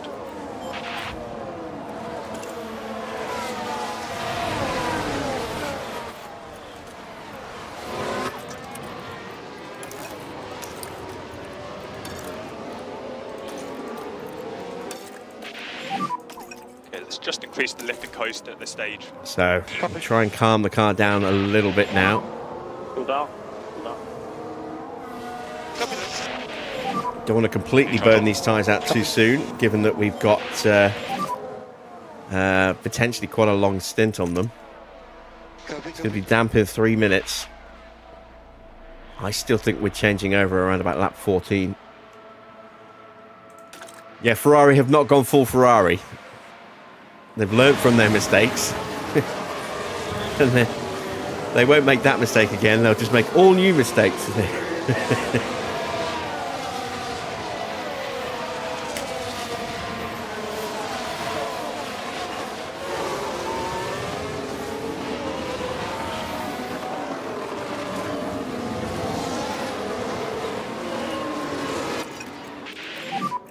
Cool the tyres.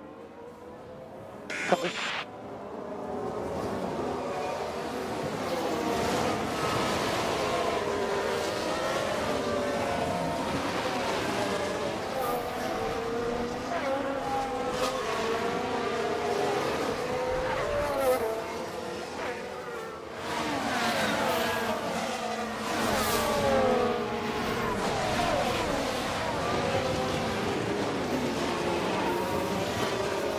So we've basically stabilised 10th place with Mick. Porsche, as I say, has made a net gain of 1 place. Started 16th, dropped to 17th, back up to 15th now. I am wary of the fact that it's Stroll behind me.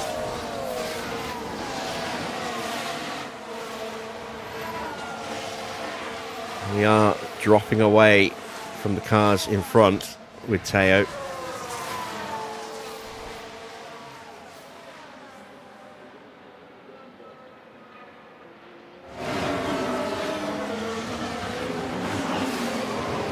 looks like everyone else has pushed their tyres pretty hard, apart from Hamilton. Hamilton's tyres are about the same as ours. Everyone else's seems to be slightly worse. Maybe Bortoletto as well. Has he caught the field yet? Just about, yes.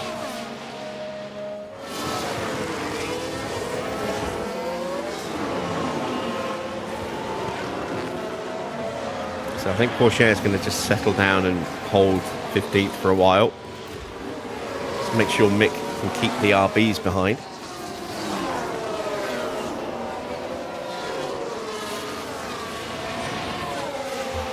We do still have some battery kept in reserve as well, which we will be using in a moment.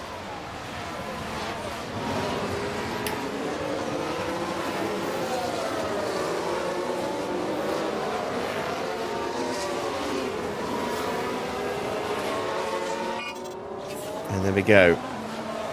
So wet conditions lasted 3 laps. Glad I didn't start on the wets, because there's no way we would have made up enough time and all places in just 3 laps to justify starting on the wets, given that the pace will drop away very, very quickly now for wet tyre runners.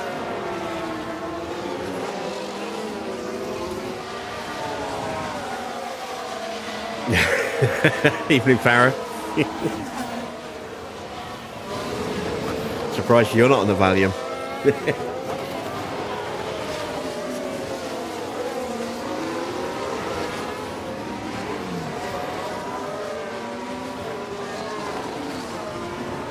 Did you see the screenshots I posted you yesterday to show the system I designed?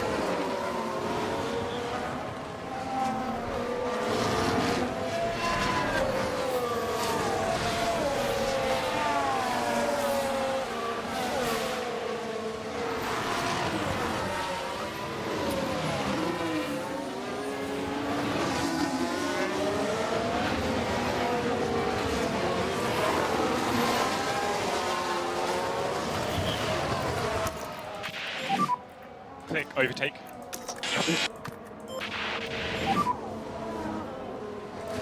All right, Teo has caught the back of Albon.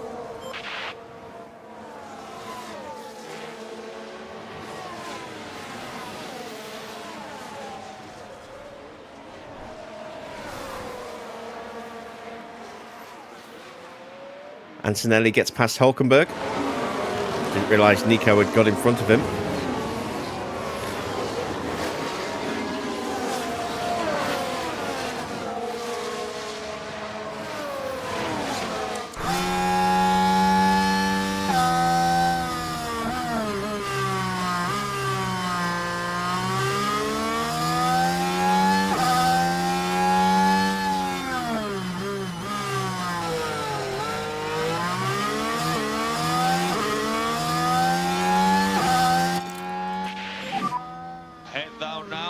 To get a good pace.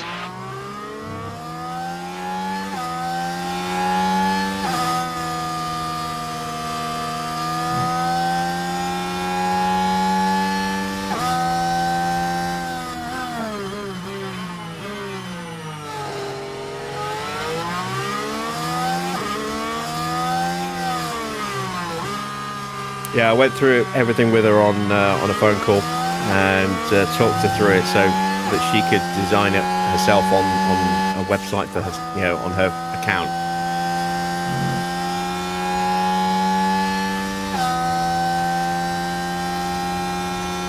So I was asking questions about every area that would need, a decision from her. So on monitors and what she's going to use the system for and all that kind of stuff.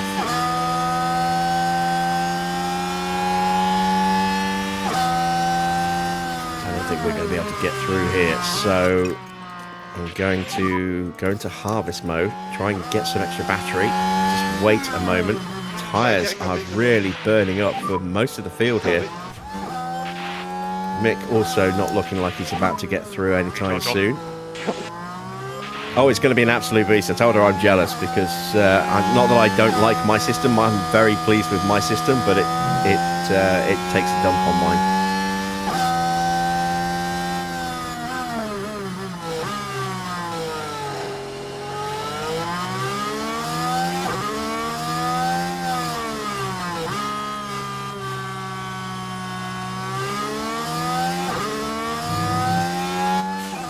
New fastest lap for Hamilton. 123.5. Very, very close. Just 2 thousandths quicker than Leclerc. Two Ferraris very evenly matched right now.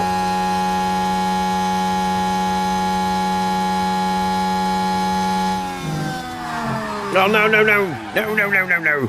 Mick, you dick. The race is on. He's going to sit there and let everybody through now. So annoying. And it was Mick Schumacher involved.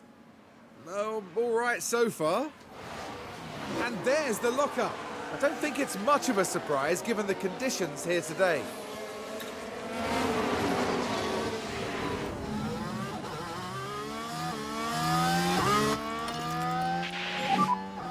let's cool the tyres. 12 places lost.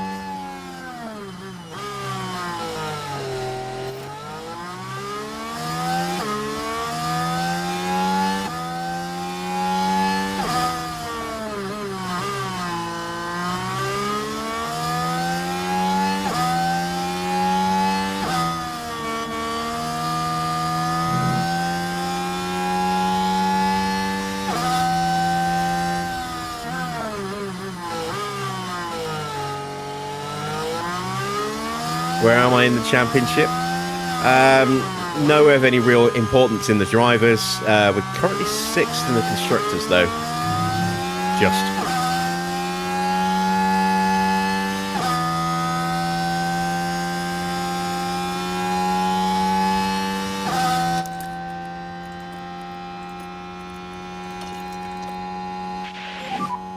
Copy.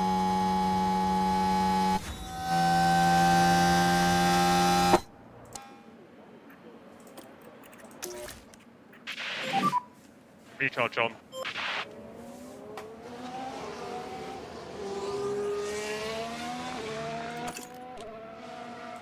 So, it says wet in 9 minutes.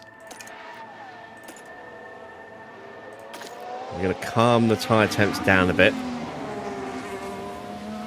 before we start to just go gung-ho with them.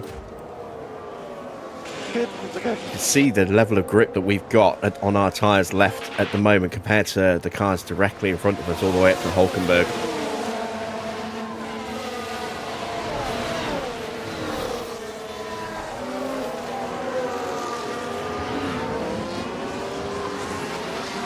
And the second we get into the dirty air, the tyre temps start to go up.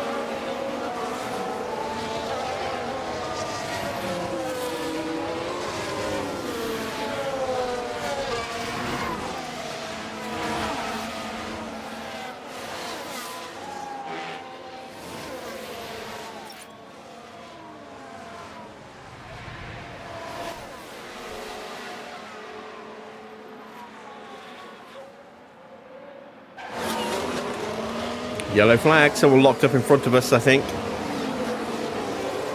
Yep, there we go. That was the jar parked up. Let's have a Done the look same thing that Mick did. Heading down the straight. He might get back on before Mick comes through, though. Very heavy on the brakes. Now, they did leave it very late.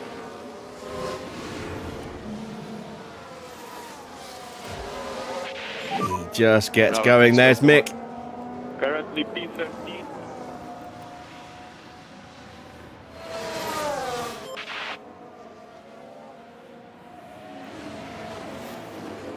And Hajar's tyres are toast. Remember to click overtake.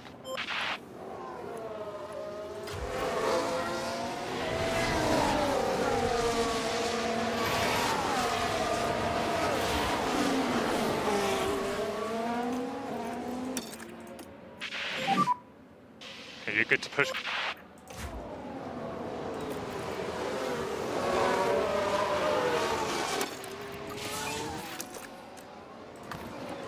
New fastest lap for Charles Leclerc.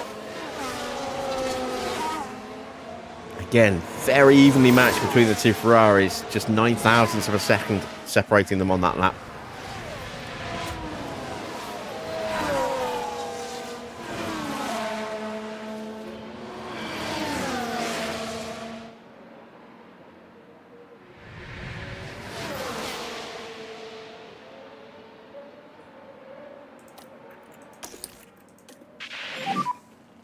Recharge on. Recharge on. Oh, come on, Mick. Don't back out of it.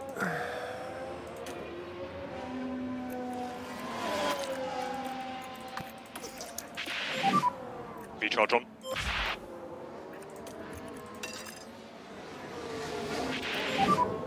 We are much faster than him. Come on.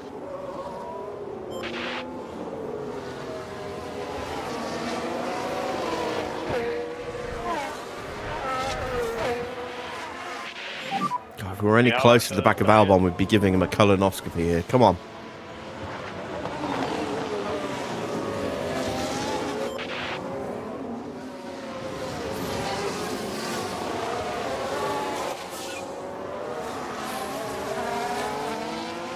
There we go. Good lad. Stick that finger up there. Good job.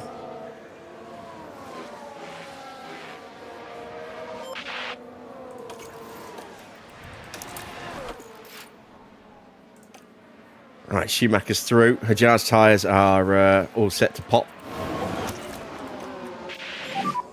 Okay, recharge on.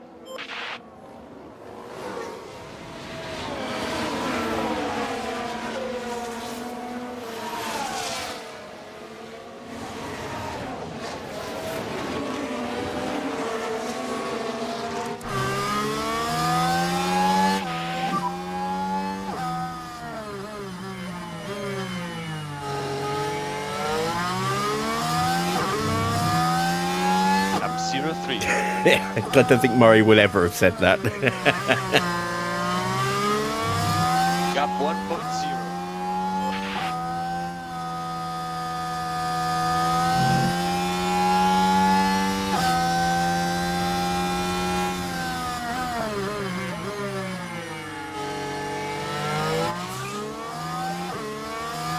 .31095. New fastest lap again for Lewis. Track is now starting to get wetter. We are 4 minutes away from full wets. Let's get DRS.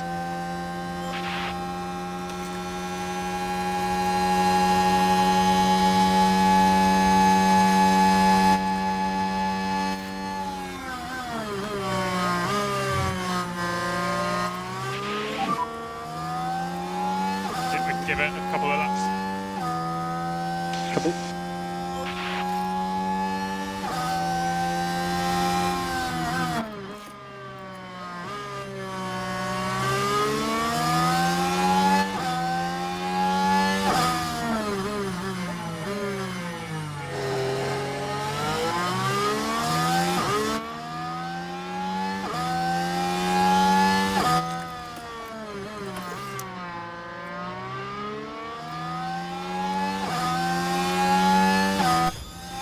Mick, meanwhile, is bearing down on Gabriel Bortoletto. Confidence has recovered nicely. Still a little way to go yet. Another overtake will rapidly help improve that situation.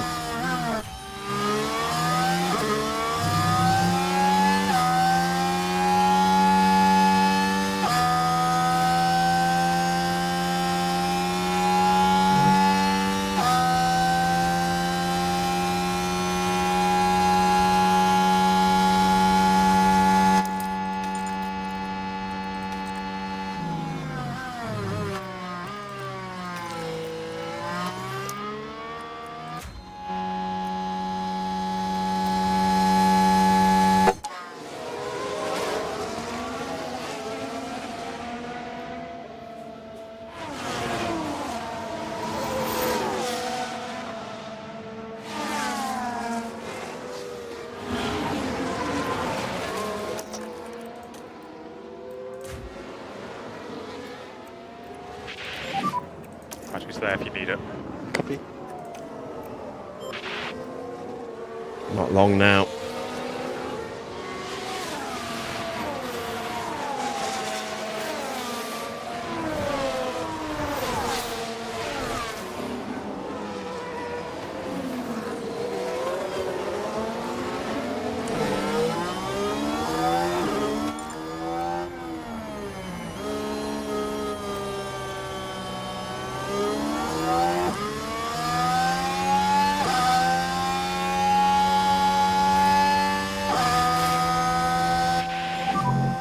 Lovely stuff.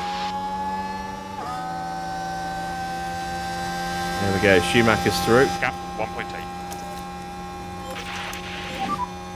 Recharge on. Porsche is through.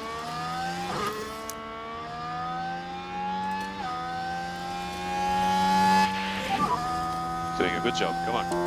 Currently P11. And that's Mick back to starting confidence, up to 20th place. Look at the state of everyone's tyres in front of us. They are screaming. They pushed them so hard. They got nothing left now. How are the tyres?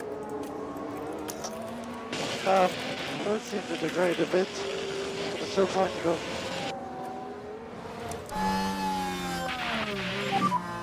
Overtakes available.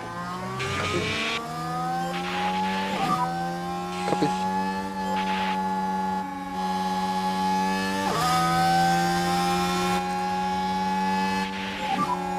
Okay, let's manage the temperatures for now. Copy. There we go. Another place gained. Your battery's drained. We're seeing some of the leaders boxing. We're going one more lap because we've got plenty of life left in our tyres. Between the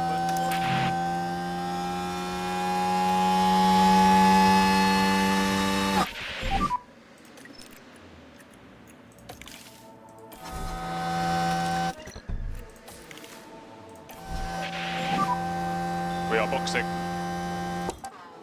Copy for box. Fault for Sainz. Well, yeah, right. It certainly looks like they've developed a fault. Does it? Does it really?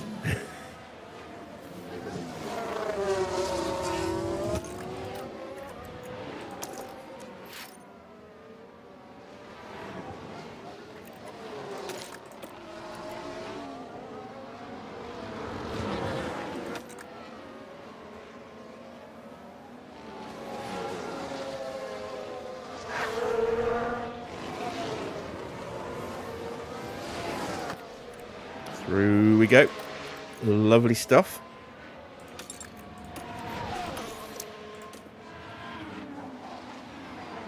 Now the leaders are in.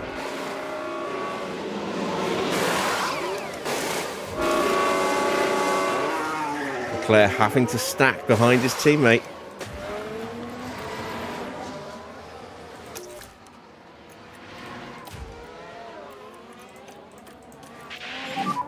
Pity.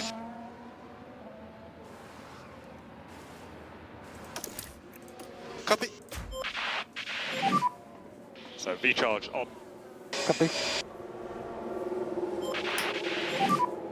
Copy, penetrate. So caution braking for the box. So Mick will be the last one to change over onto the wets. Let's see if he's actually managed to gain any places as a result of staying out the extra lap. 2.6 seconds and we're being held. We're being held. And now we're released. No, we're not released. What the hell is going on?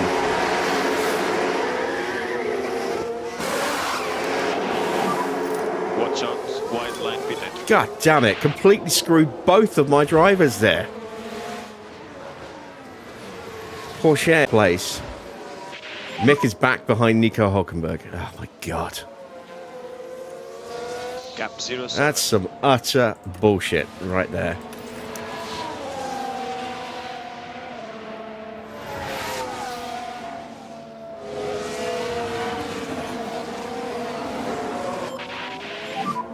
V-charge on. Copy. I got stuck waiting for cars that were halfway down the pit lane to exit before we were released there. 0.9.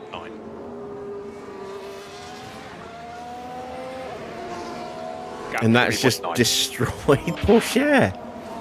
He was in P6 when he boxed. He should have been out somewhere around here.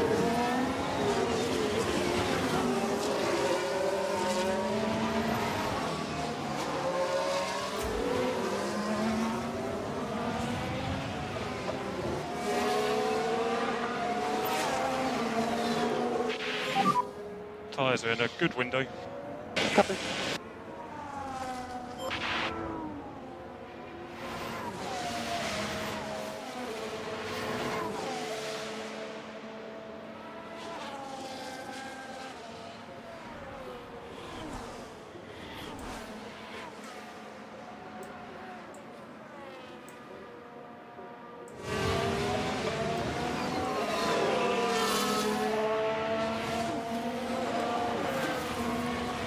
Right, here comes the picture-in-picture replay.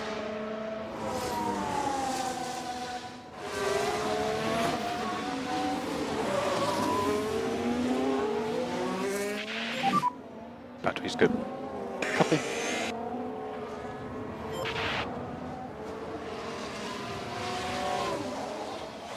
Look at that. Absolutely ridiculous. Absolutely ridiculous.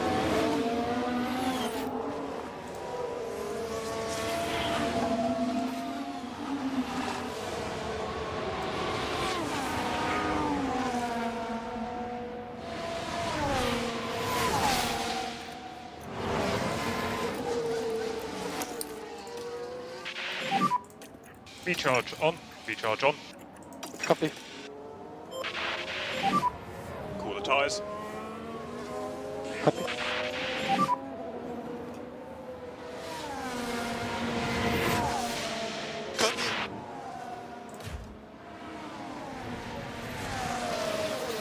Now we're going to be stuck behind cars that we can't get past for probably the entire remainder of the race, till maybe here. We might not even be changing off the wets. We might be staying on inters. We might be staying on the wets. Might not even go back to the inters. This is why I'm being a little bit more wary of the tyre wet.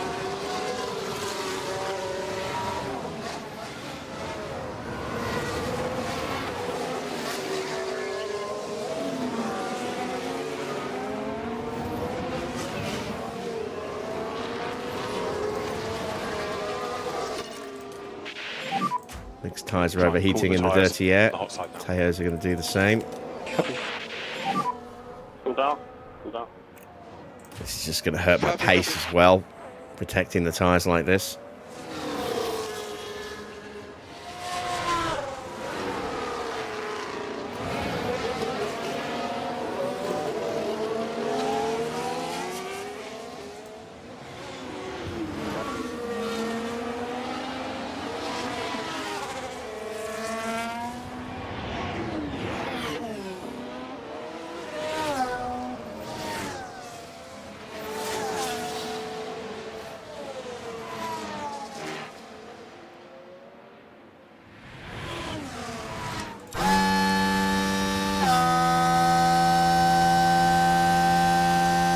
So annoyed.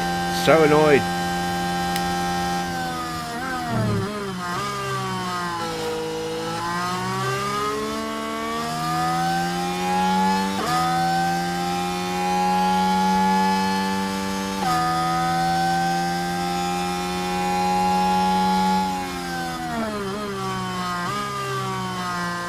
Oh yeah.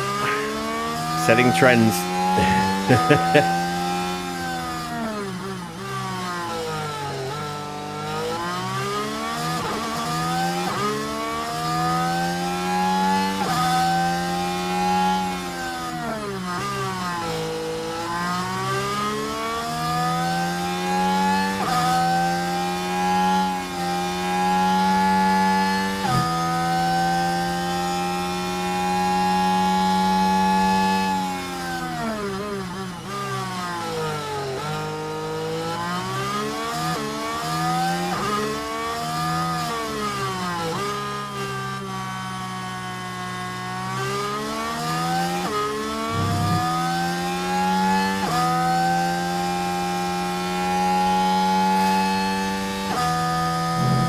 Every time we go through that corner and we hear that little bit of gravel being kicked up, it always makes you think that someone's just crashed. Alright, an issue for Oscar.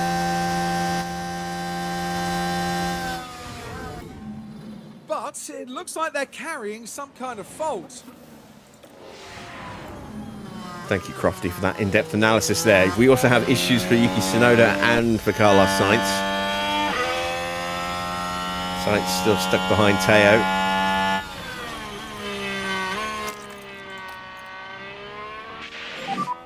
Copy, copy. Head down now, try to get a good pace.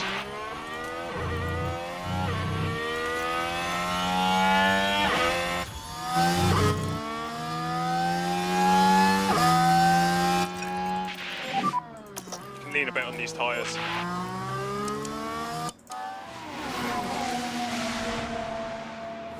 Try and close up, make some kind of move if we can.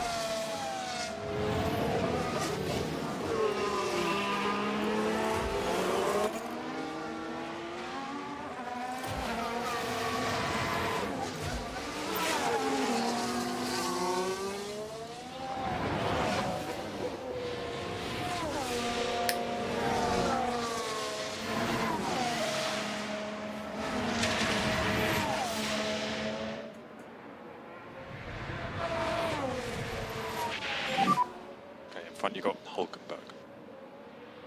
Gap 1.3. Gap 4.5. Track water level is about to explode again. Shoot all the way up to 7 or maybe even 8, potentially, if the graph, is any kind of real indicator. We have farmed out our radar for the sponsors in this current sponsor period, so it's not the most accurate.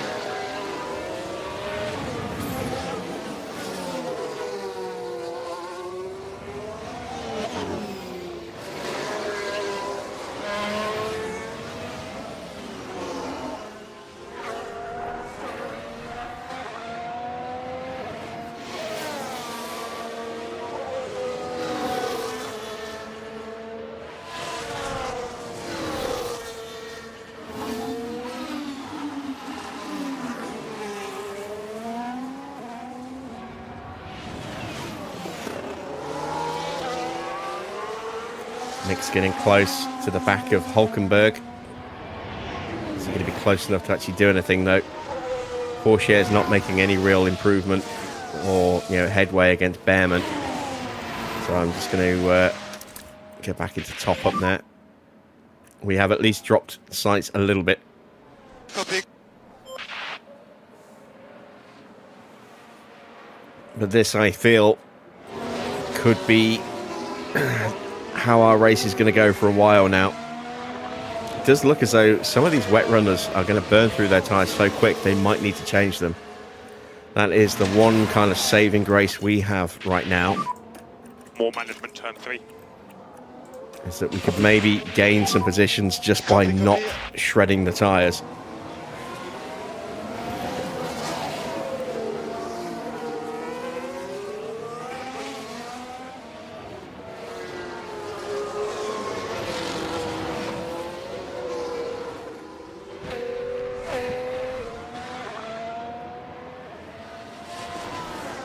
In fact, we have the best wet tyres on the grid at the moment, according to this little slider bar here, given that we were the last 2 cars to leave the pit lane, just about.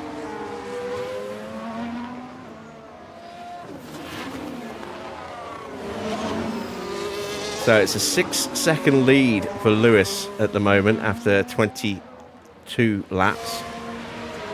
Hamilton about halfway around lap 23. It's Piastri in 3rd. Max a couple of seconds back in 4th, then it's Norris 5th. The 2 Mercedes 6th and 7th ahead of Yuki Tsunoda. Big gap back then to Albon in 9th. Ocon 10th right behind him. Stroll in 11th. 12th for Lawson, 13th for Alonso, Doohan in 14th, 15th for Gasly. The 2 Alpines nose to tail at the moment.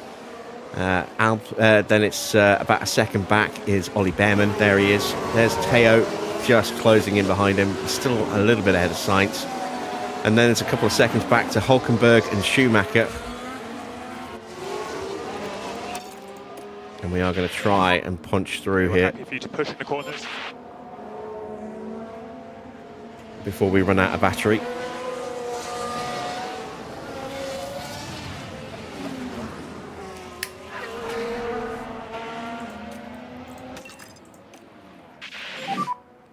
I should pass, let's get DRS.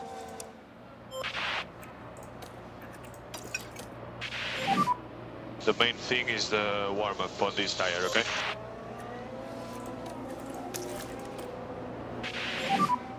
Recharge on. Copy.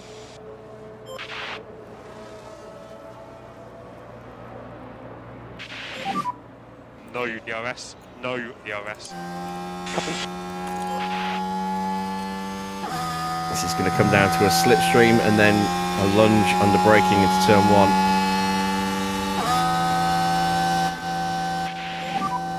Let's have some clean air when you can. Problem for Yuki.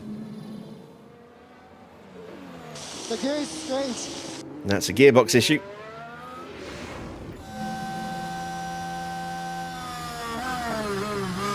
And there we go. Mick gets through.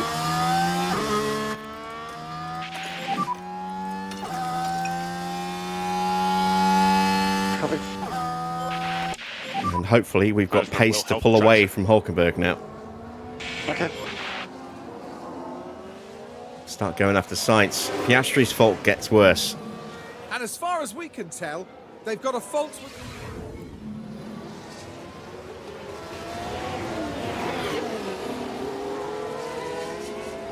That might give Max a really good opportunity to get into third.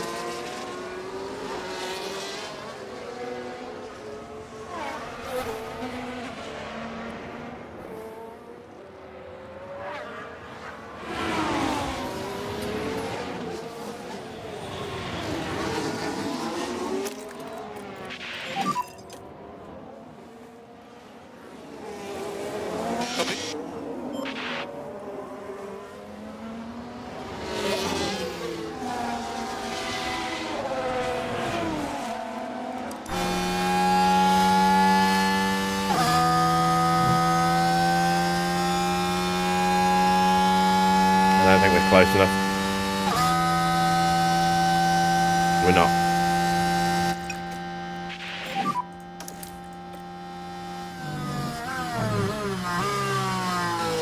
Mick is pulling away a little bit from Nico. Nico's going to come with him as best he can, but we are starting to close in on Carlos Sainz.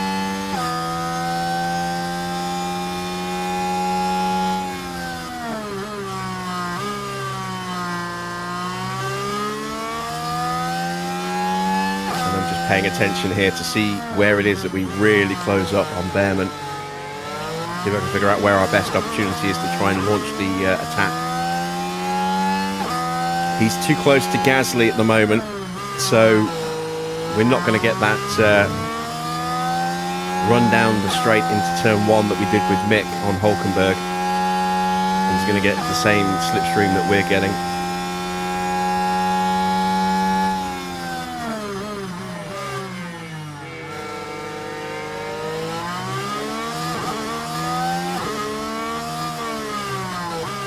Gasly having a bit of a slow lap here. We've got a yellow flag out there somewhere.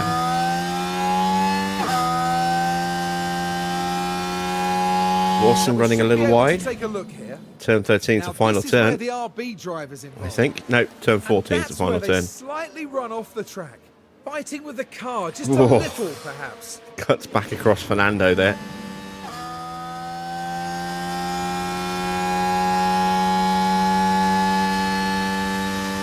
See what this looks like from visor cam.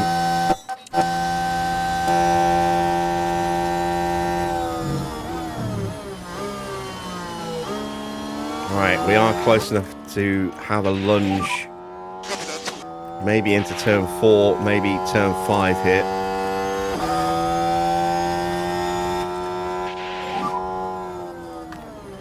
Not turn 4, maybe turn 5.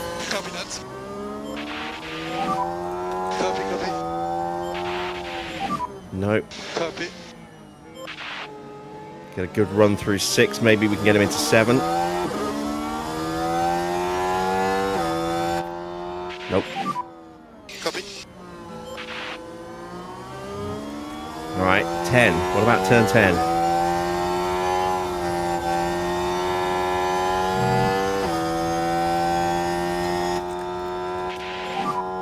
Copy that. Not quite close enough. Copy.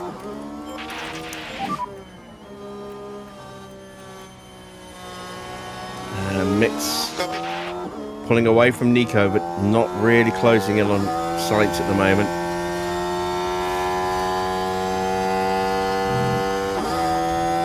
We still have 10 kilos of fuel to save. Track water level up to 5.6 and still climbing. I think 7 might be the peak. Been a long time since I've seen the water level go all the way up to an 8.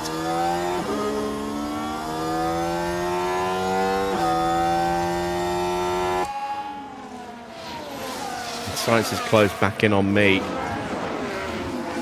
So you can see the pace here has really dipped.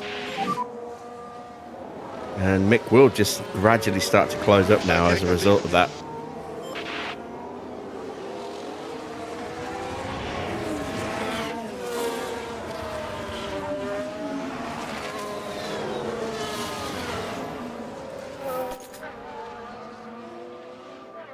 Still not sure whether or not we are going to go to inters at the end here. I think we might. We're only at 52% accuracy on our forecast, so... Right, Behrman has lost the slipstream, so this is a chance. Copy.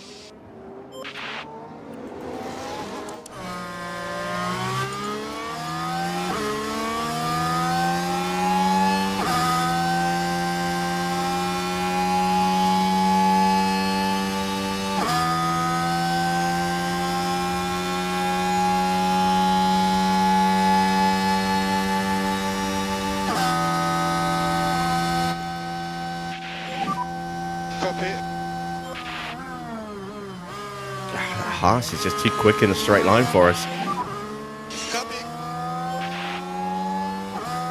Mick's now closer to the back of sights.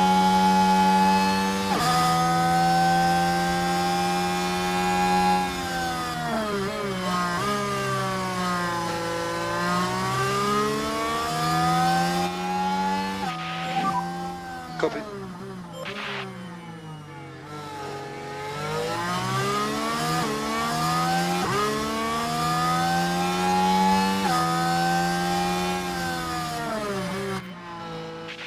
Come on, Behrman's closing back in on Gasly. Let me get this move done, please.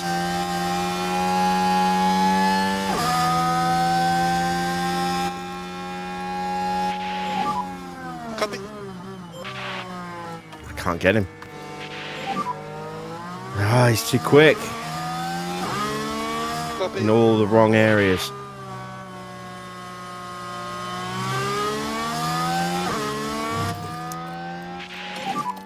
So recharge on.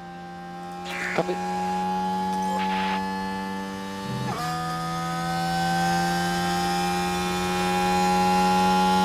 Right, we've got a chance of a better slipstream here. Maybe. Still not close enough. We're not even closing.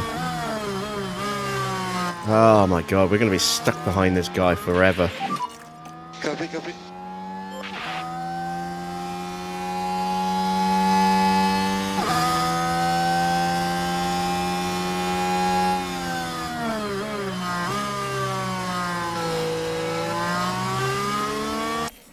Oh, wrong button.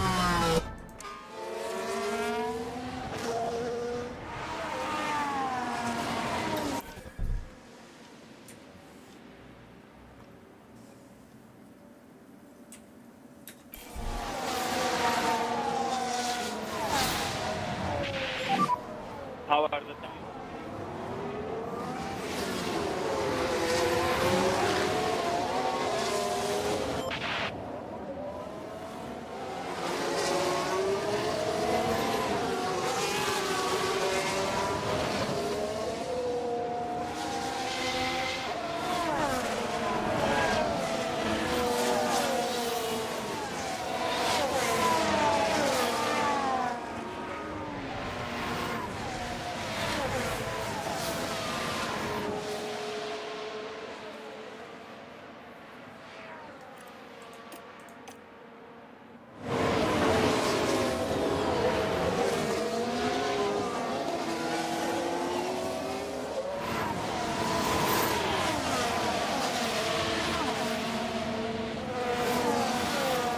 All we can do now is wait for Behrman's tyres to completely fall apart.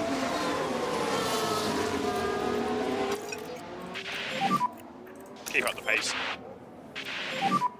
Recharge on. Copy.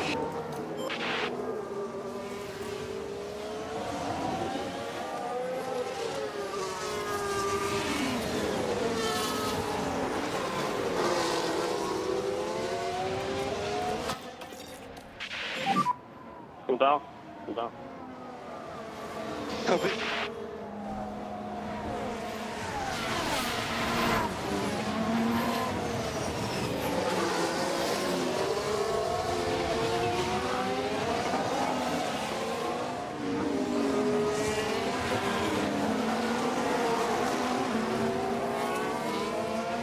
Not often you see rain at the Spanish Grand Prix.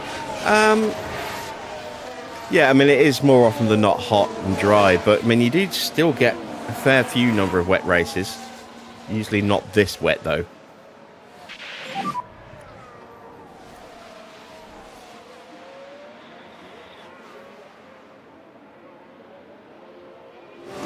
Gap 1.0.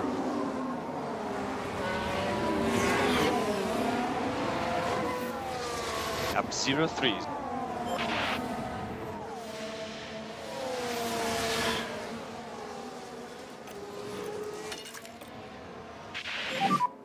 Head down now, try to get a good pace.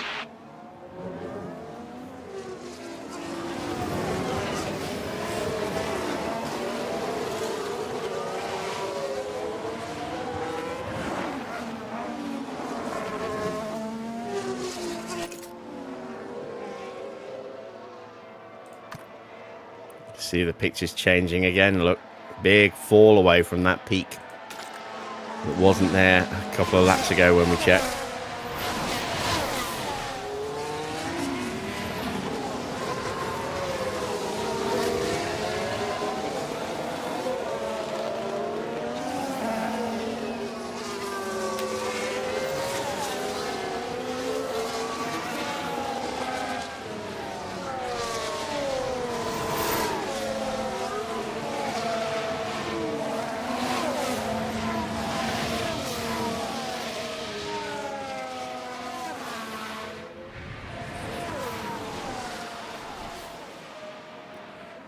And the water level's dropping. Oh, Science's fault gets worse. Oh, hydraulics, I think. It sounds like an engine issue.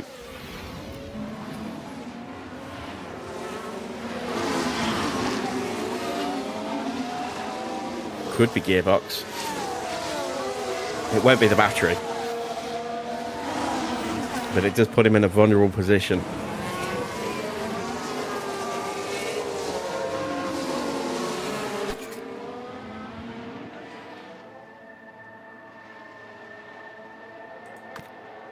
Yeah, I can't tell what's going on with the rain against the prediction.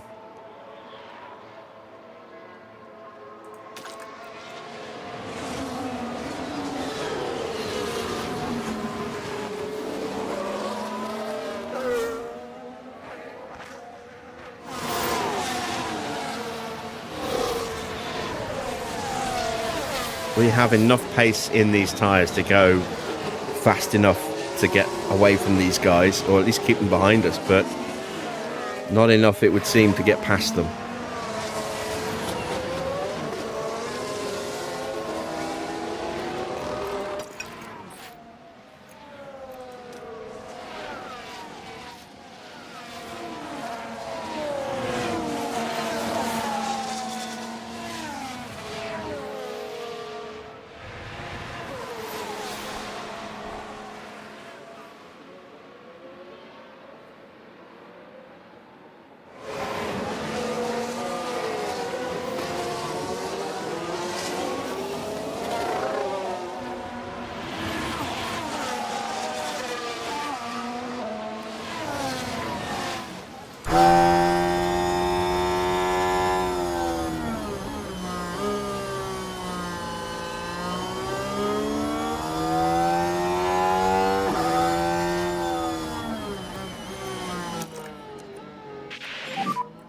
Copy, copy.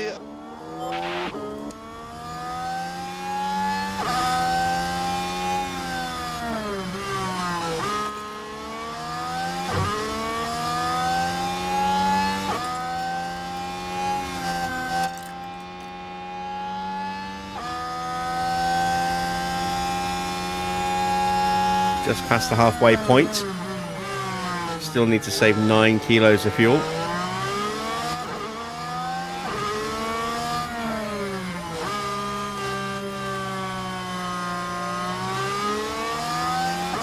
This might be the best opportunity we've had in a while to try and get past Ollie.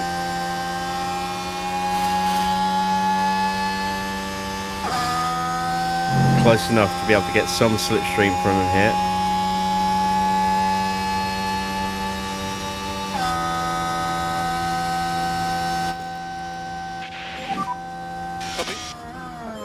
not close enough to have that lunge. Ah, God. So frustrating. Copy. We need to pass him. We are much faster than him. Come on. I am aware of that. I'm trying to get past him.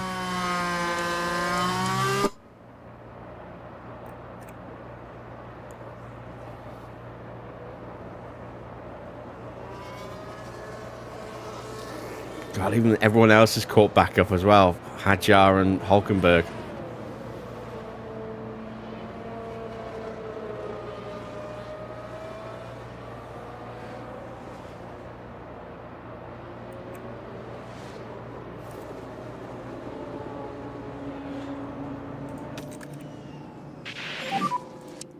Copy. Still, we can't get through. Please, just let me get past him.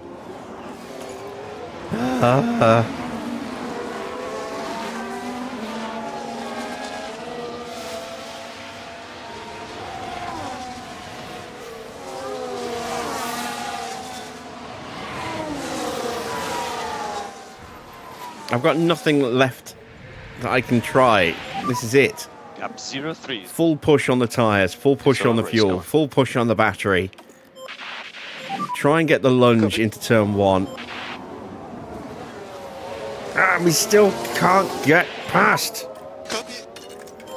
Oh, this is so annoying.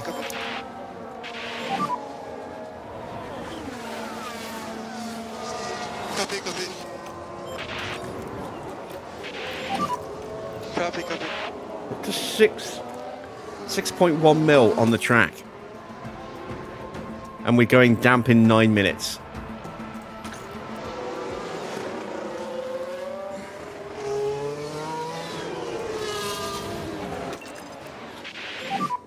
We are much faster than him. Come on. So we need to get some heavy duty fuel saving in now because it's the only opportunity we're going to get. Coast.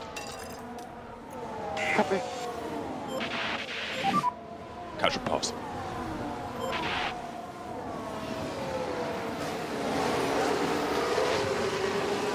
Behrman's tyres are screwed. They're at 30% or lower. And yet he still stubbornly is holding us back. Sainz's tyres are in a disastrous shape as well.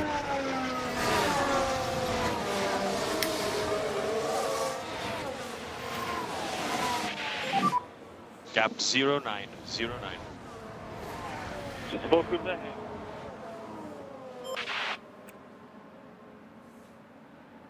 I'm not even trying to get past Sainz because with him so close to Porsche, there's no way Mick's going to get that move done. All we can do is maybe put him under a bit of pressure and see if he makes a mistake.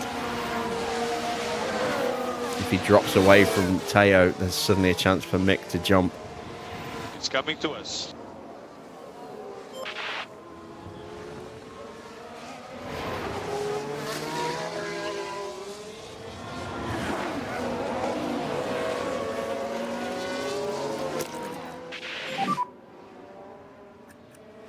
Look how much time Behrman loses through turn 3 onwards. We've got a yellow flag.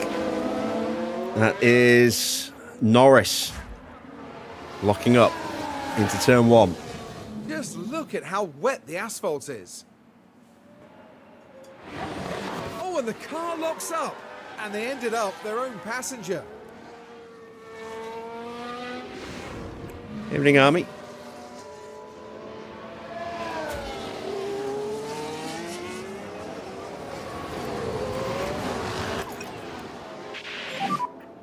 Gap 07. Eyes forward always. Eyes forward. How are we? Frustrated. Very frustrated. Cannot get these overtakes done. We've been absolutely royally screwed over We are low fuel now. in the pit lane. And it's ruined our race. You're good to reduce left and coast. Well, it ruined Teo's race. Mick ruined his own race by locking up and dropping 12 places at turn 1.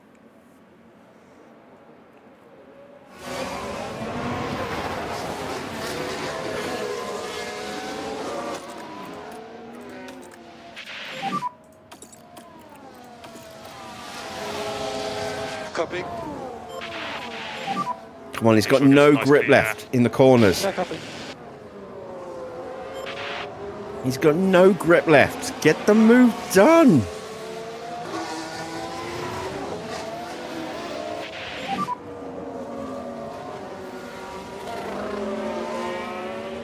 Come on.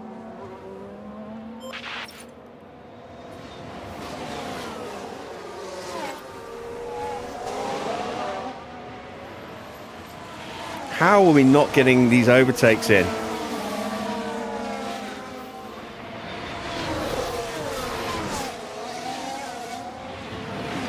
Go on, around the outside. Finally! Oh my word!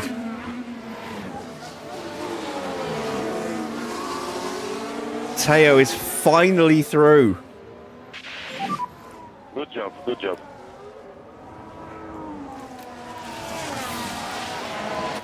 Hallelujah. Right, now we're going to try and get Mick through. Okay, copy, copy. Copy that.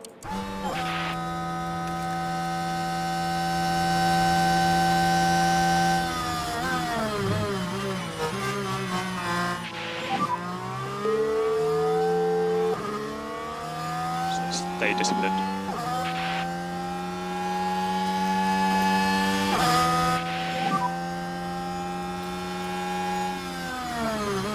Copy that. Track water level is falling. Sainz's tyres are ruined as well. But he's right there with Behrman, and the two of them are just Car in front, a side. lane-changing roadblock in front of me. The race is on. Copy. Race may be long, but my patience isn't. Come on.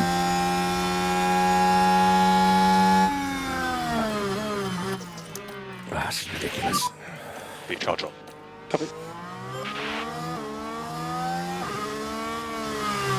I pulled out 3 seconds on Behrman on that lap.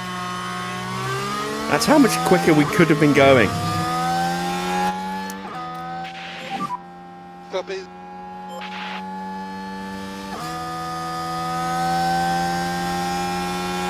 Back in the 129s for Porsche. Stuck in the 132 still with Schumacher.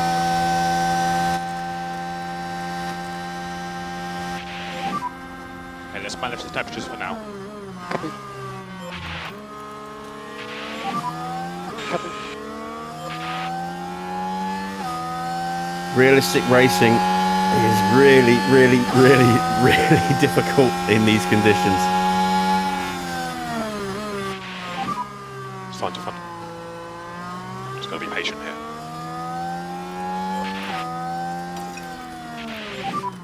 Cool down, cool down. Copy, copy. Okay, so try and cool the tyres as best you can. Copy. I'm just hoping, upon hoping, that both of them puncture now. But they're going to dive into the pits for Inters. I know they are. Probably before I get the chance to overtake them as well. How are the tyres? Starting to struggle from the rear. This is my last opportunity to get through. Overtake is available. Copy. Before one of them boxes.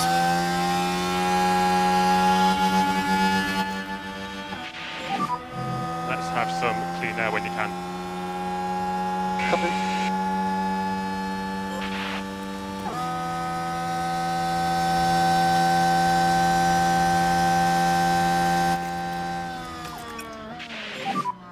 Car in front, signs. There we go. That's one of them.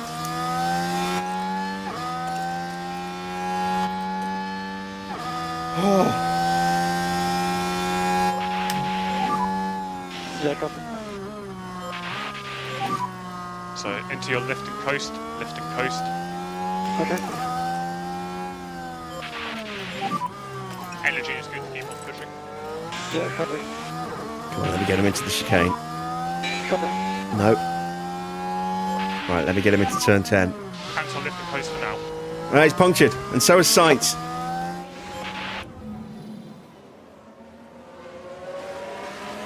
Sainz punctures. He actually punctured slightly before Hajar did.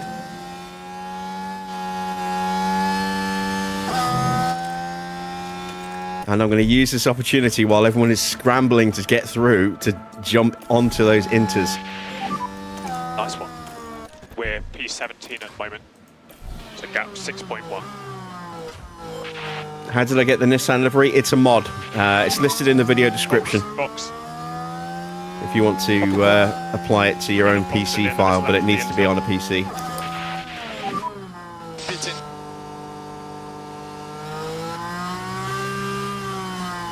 Copy. Box. So caution braking for the box. Copy. Right, Leclerc's boxed. Hamilton has stayed out. Chance for Leclerc to maybe steal an undercut. Max has got an issue now.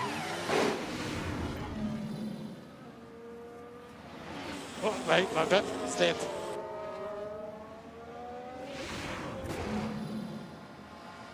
.3, it's a good stop. Watch out the line. And no hold up for Mick this time. In and out straight away. It's all going to be clear at the top.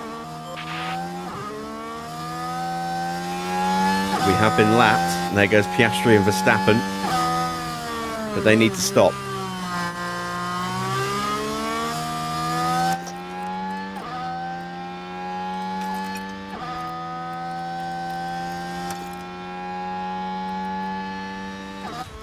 In fact, we might be about to unlap ourselves here.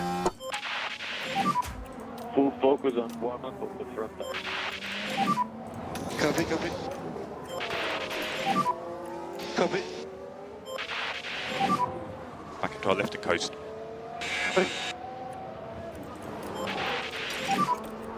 Recharge on. Copy. Manage your pace. Copy.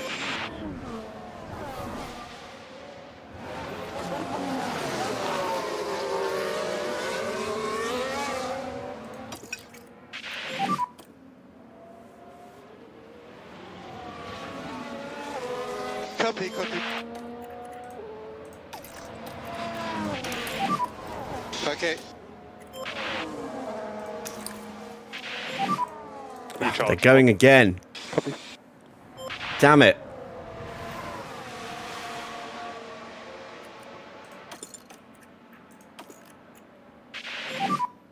Copy. Don't know if it'll let me get through or if I'll get blue flag back behind them again. Yeah. May as well Okay, increase do some management full for now. saving. Oh, here's an opportunity actually under the brakes. Do I get blue flagged? No, I don't.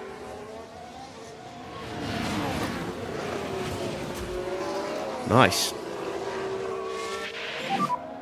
Schumacher's getting blues. Hamilton still hasn't boxed either. He might do in a moment.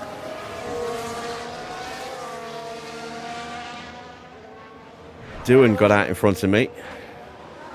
Hadjar hasn't boxed yet.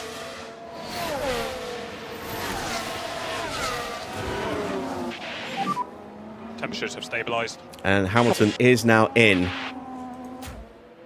from the lead, which means Max and Oscar should box this lap as well.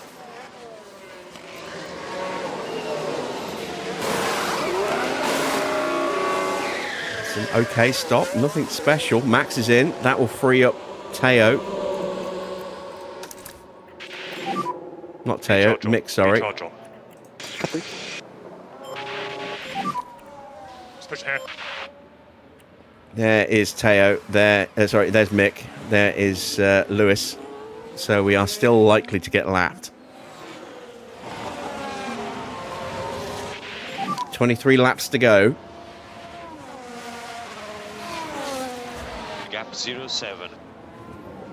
We're on the back of Gasly, who popped out in front of us.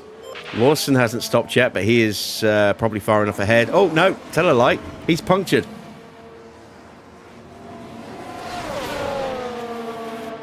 He's punctured on the run up to turn 10, so he's not got too far to go to the pit lane. But that has potentially cost him a position against Porsche, maybe Mick as well. He's going to be very slow through these last few corners.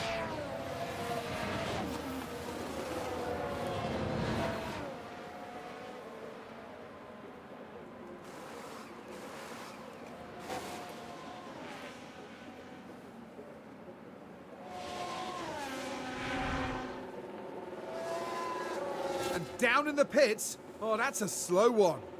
Problem for Albon in the pits. Don't think that will help me. You never know, though. No, there he is. There's Albon.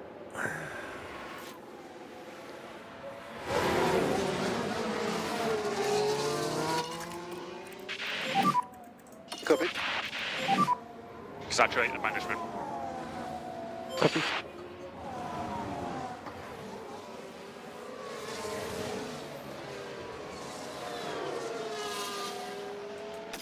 Let's check the forecast. Oh yeah, dramatic drop. Look, it's very much not what we saw on the prediction. We were supposed to be changing tyres, if at all, here, and now we're at 3 mil with 21 laps to go. Can a puncture damage the car? No. In reality, yes, but in the game, no. But if you don't box and you get more than one puncture, that can force a retirement.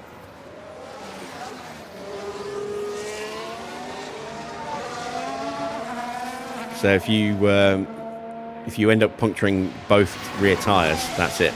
If you end up puncturing a front tyre and a rear tyre, I think that's it. And again, both front tyres, I think that's it.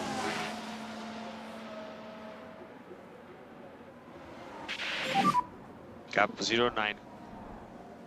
No looking in the mirror, only ahead. Come on. Mick is about to be lapped. There is Lewis. And when the camera pans, there is Leclerc. We have a yellow flag.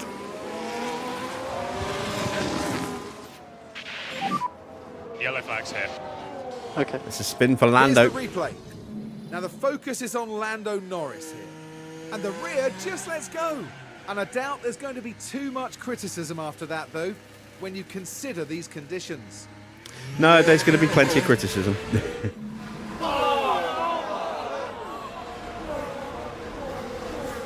Look at that guy. He's ready to criticize like crazy. It's like, God damn it, Lando, again. Be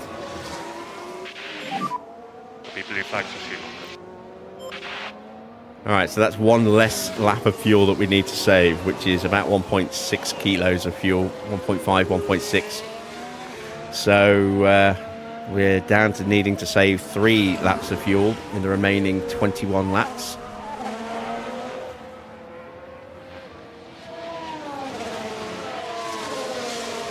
I'm surprised we haven't had a VSC at the very least around here.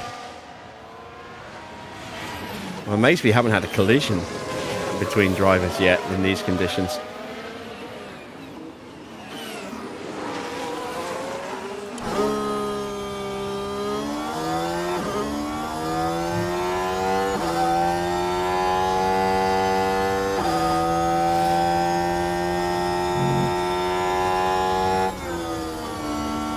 Oh, big lift. And that's going to leave us vulnerable to Lawson.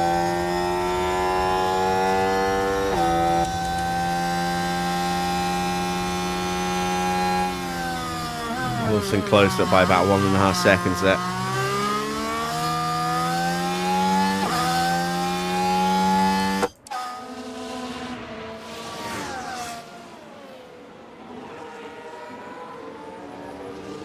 Yeah, in very rare circumstances, you can get a puncture from a collision or, once in an absolute blue moon. I think it's only happened to me like once. You can get a puncture. And I had my tyres for like 50%, something like that, and I punctured. No idea how, but that might have been a bug in the code. I don't know. And that was, I think, on F1 Manager 23. I don't know if it was on 24 or not. So you can see now the pressure that Lawson's going to put on us.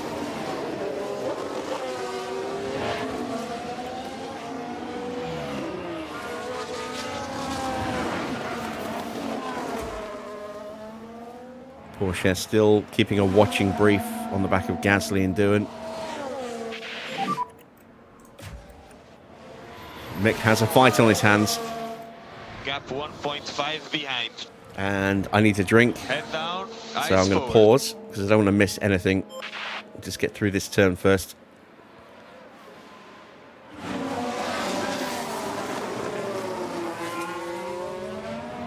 There we go. Good work, Mick.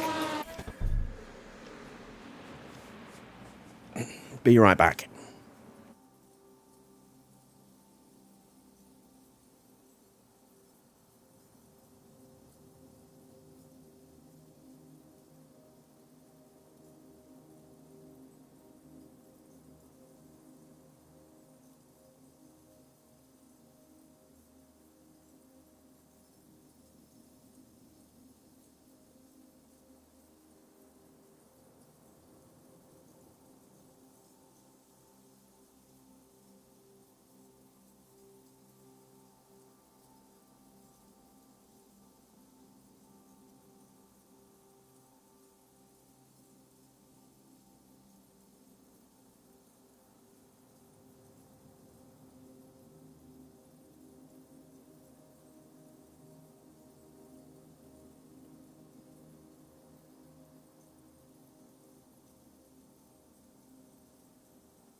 All right. We are back.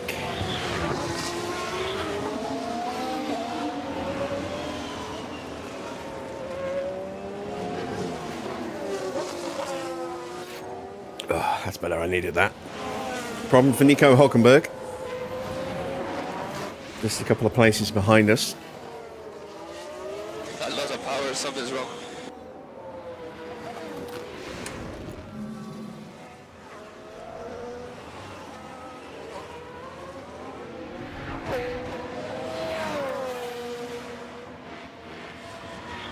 I'm a little concerned that maybe we've left it a little too late with the fuel saving.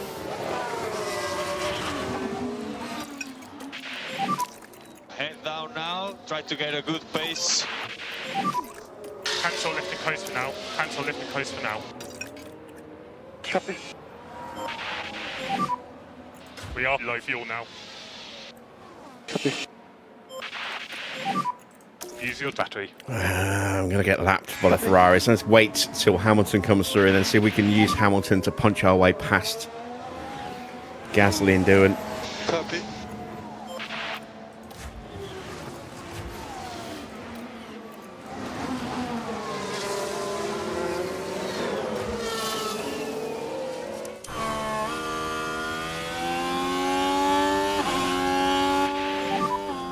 Gap 1.6.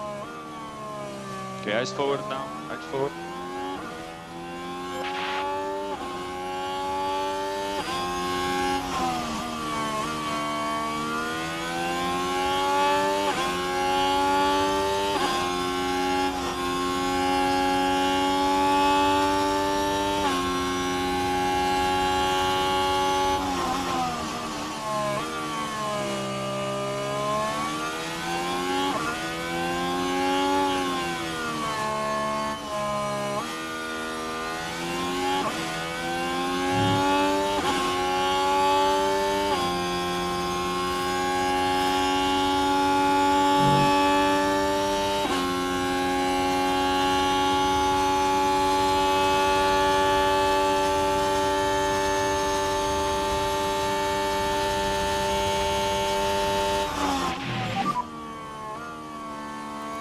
Right. Here we go.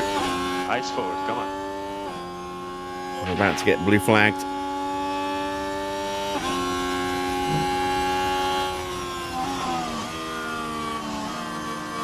This is a good spot to get blue flagged because this won't cost us that much time, and now we can go hunting.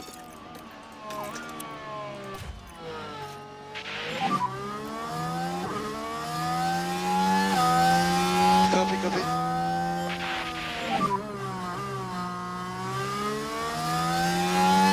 Copy.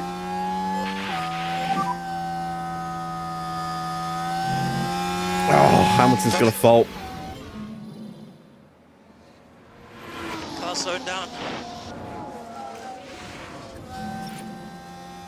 It's still quick enough, Lewis, to tell Gasly and Doohan to get out of the way.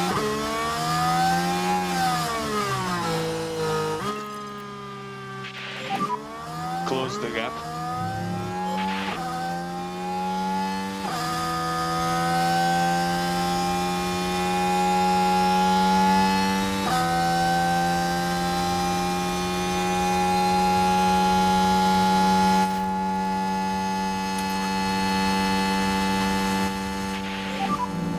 Copy, copy.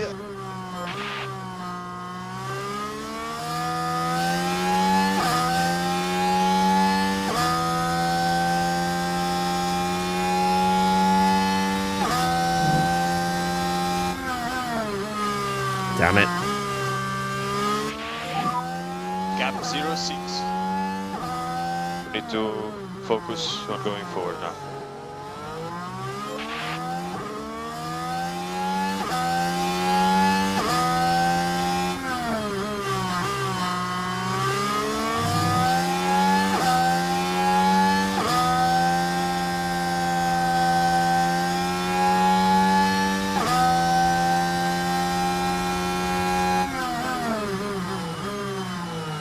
Oh, hi there, Pierre.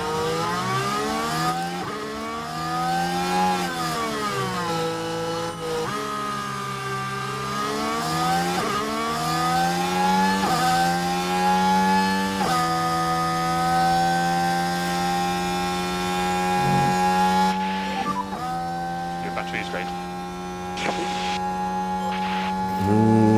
This is it. It's turn one.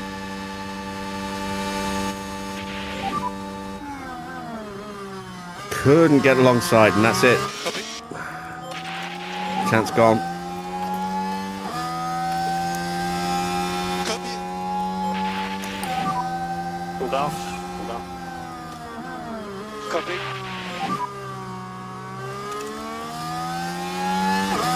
Okay, copy, copy. Damn it. Recharge on. Copy. Just couldn't get where we needed to get.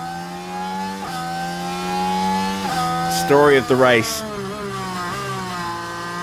We could have been on for points with Teo despite him starting out of position thanks to some good racing in the first stint, and then just getting held Gap 07. all that time in the pits, Come on. letting all those cars through for no reason. Completely ruined his race.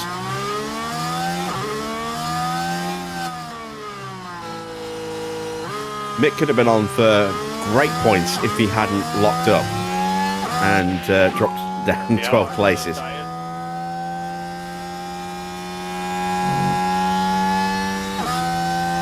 And now we're where we're going to stay, I think, barring something happening to one of the cars in front of us.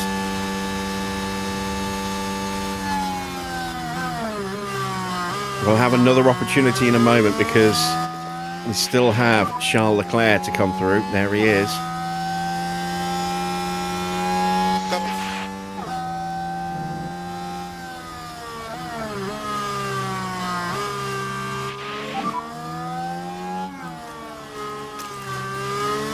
Copy. Copy, copy.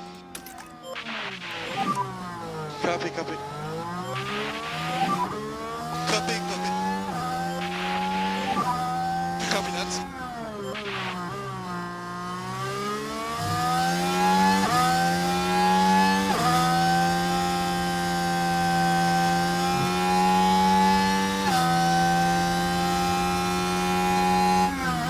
We have stayed a little bit closer this time. Yeah, the rain is picking up.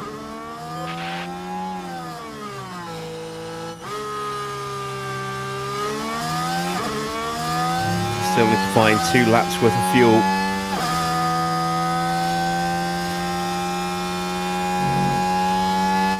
And now we've lost too much time again.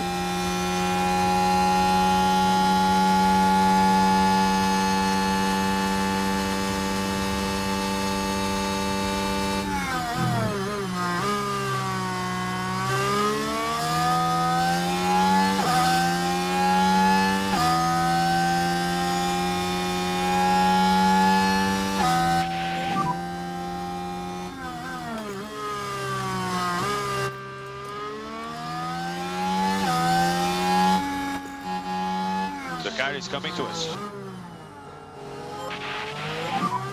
Copy.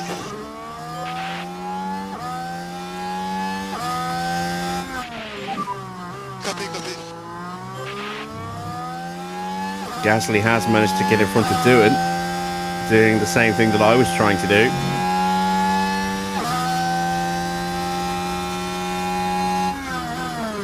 Which means the pace in front of us should pick up a little bit. Don't know if we'll be able to get past doing though. I'm out of battery again, god damn it. And I have to fuel save now. Copy. Copy that. Copy.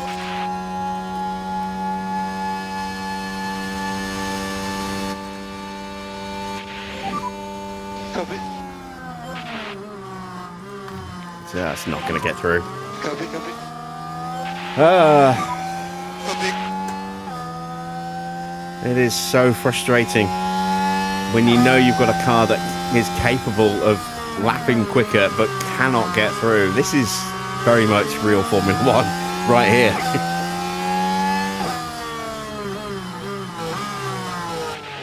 We have enough pace in the car in clean air to close up towards Albon, but we just can't get through past either of these two.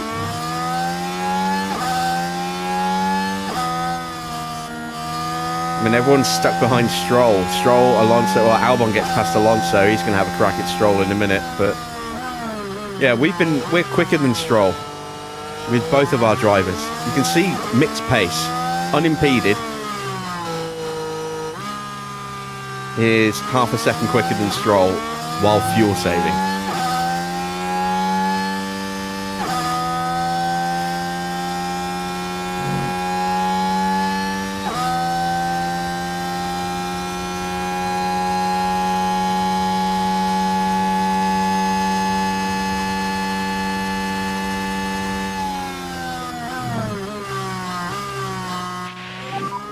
Gap 1.0. Come on, eyes forward, come on. This is going to be a dominant 1-2 from Ferrari. 19 seconds ahead of Max.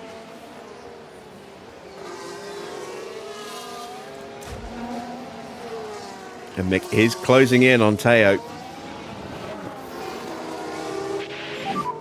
How are the tyres? Good, it's okay.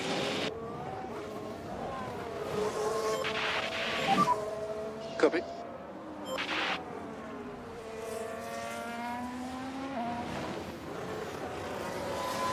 All I can do now is just wait for a potential opportunity in the dying laps with better tyres. That's all I can do.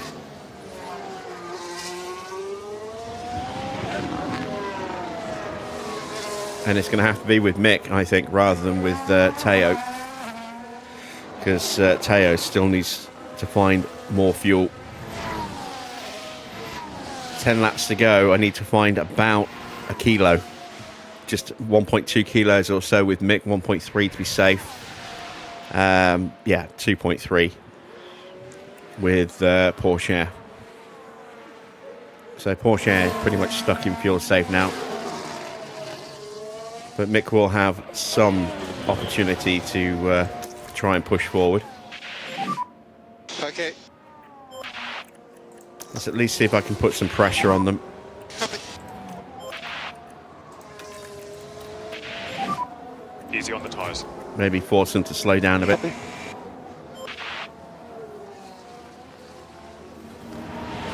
Maybe even force a mistake. Spook doing enough that he locks up and drives into the back of Gasly. Stranger things have happened. Gap 07. Come on. 10 laps to go. It is Ferrari first and second. Hamilton from Leclerc. Verstappen in third. Then it's the two Mercedes of Russell and Antonelli, followed by the two McLarens of Norris and Piastri. Tsunoda is P8. 9th is Ocon. 10th, somehow, is Stroll. As Hamilton's fault gets worse. I got no power. Engine starting to struggle in that Ferrari. Is that going to give Leclerc a sniff at the win? 11th place, trying to find a way through into the points, is Alex Albon, with Alonso right there as well. Then it's the two Alpines, Gasly and Doohan. Porsche right behind Doohan, trying to put some pressure on him, trying to force a mistake. Mick is about 3.5 seconds back. Then it's the two RBs, Lawson and Hadjar. Hulkenberg in 19th. 20th is the Bear. We have a mistake somewhere on the track, Gap and it's 05. Lawson. Try to keep going. A spin for Liam Lawson in turn 1. Drops him down behind his teammate. My bad, guys. And clearly then, not what everyone in the garage would have wanted to see.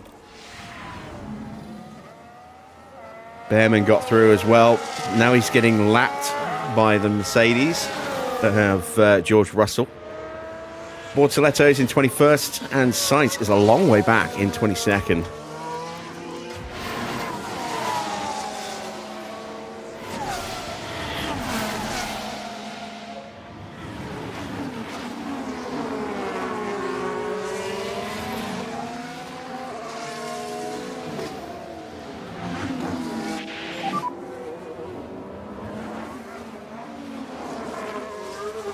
Bravo, come on.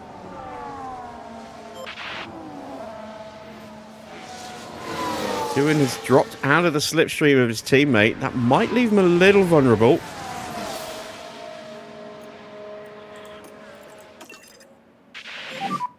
Keep reeling him in. Porsche shapes up for the move, gets to the inside, and completes the move. Hallelujah. Teo is up into P14. Copy. Let's see what happened there.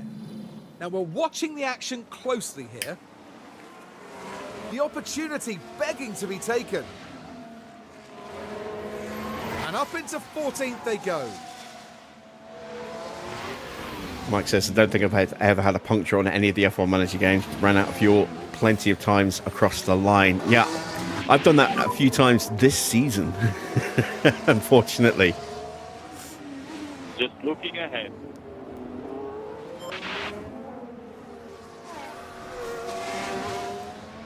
Having a little lax while I've been trying to keep an eye on what's going on elsewhere on the grid. Someone actually mentioned that in the comments, spending too much time focusing on other cars.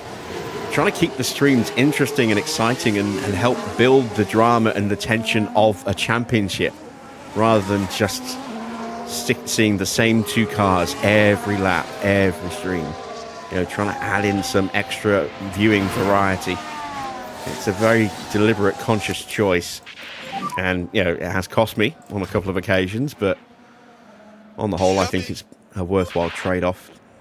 If I occasionally make a mistake not paying enough attention on my own cars because I'm watching something exciting on the screen, then you guys are getting to see that excitement as well, rather than me just pootling around doing very little on my with my cars. Another yellow flag, another mistake, and this time it is Hulkenberg locking up into turn 1. Not Right, turn then, 14, take there a is no look turn now. 14.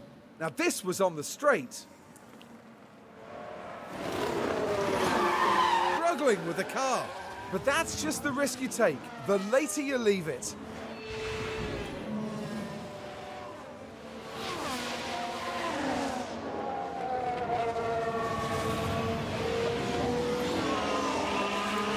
Right, Mick is closing in on the back of Doohan. Let's start to push him a bit as well. We're almost fuel neutral now with Schumacher.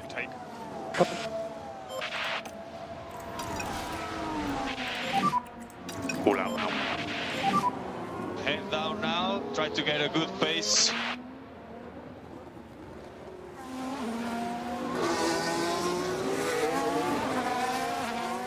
It is going to be very tight though with Teo. I don't know if he's actually going to save the fuel in time. Gap 0.7. So stay disciplined.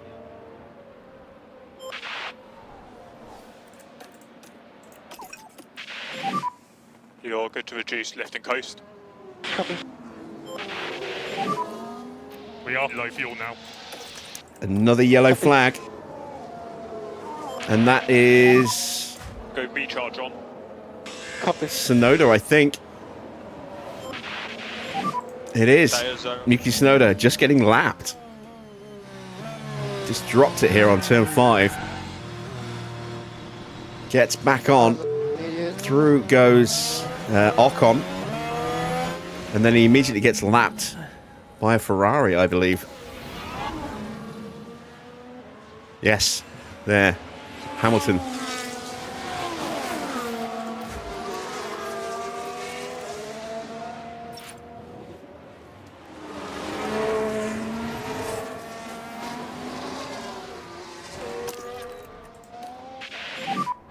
Quick overtake. Copy. Porsche starting to close in on Gasly. It's too low for us to try and fight for points now. But we can at least try and improve our positions a little bit. There we go. Up the inside at turn 10. Complete the move coming out of 11. Doing trying to come back up the inside through 12. Gap We 2 shut him down. And we are through. That is turn 14, actually. There are 14 turns here. I just said there weren't a minute ago, but there is. The last turn's turn 14. Hulkenberg's tyres, thanks to his lockup, are now very close to puncture territory. We may yet see some heartbreak for Nico.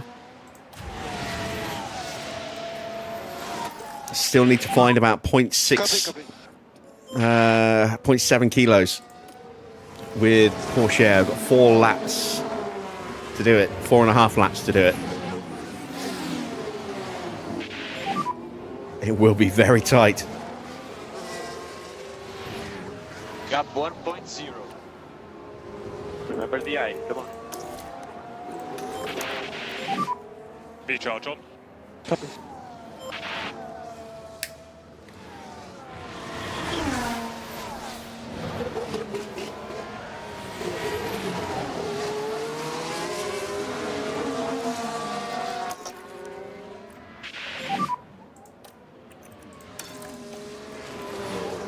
Copy. Another fault. This time it's Norris. I've lost tower.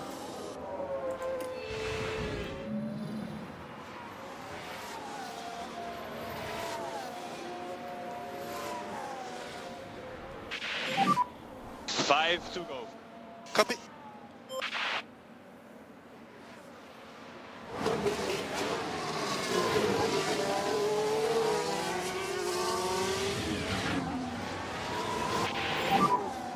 Gap 07.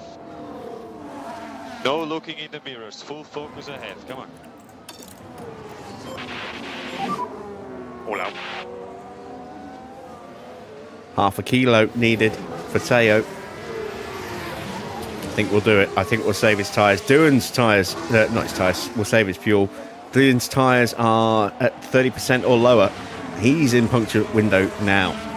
There's a couple of other cars that might potentially just sneak into puncture territory. Behrman's definitely a contender for that, as is Alonso, Albon, Tsunoda with his lockup.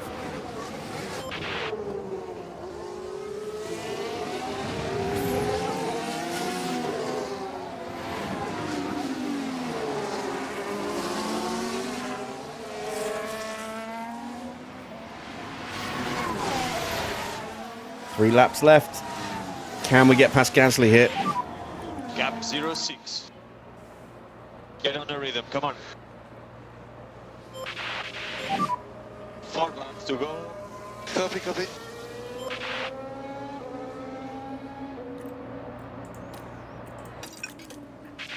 Close enough. Cool down. Gotta wait till the fuel is sorted. It's almost there. It's almost there. Mick is closing in despite harvesting. Let's refill the battery again for Teo. Copy.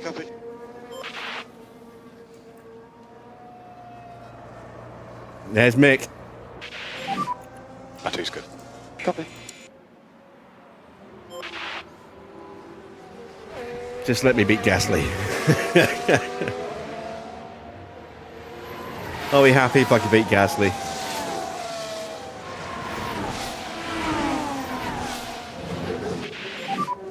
Gap 09. Eyes forward, really important. Recharge on. Recharge on. Albon's tyres into puncture territory. And so are Behrman's. So are Bortoletto's. We could see, and so are Sonoda's. And Alonso's. We could see potentially a flurry of punctures right at the death here. So many cars riding their luck. Copy. We had 2 laps to go. And we saved the fuel that we needed to. Okay, copy. Copy.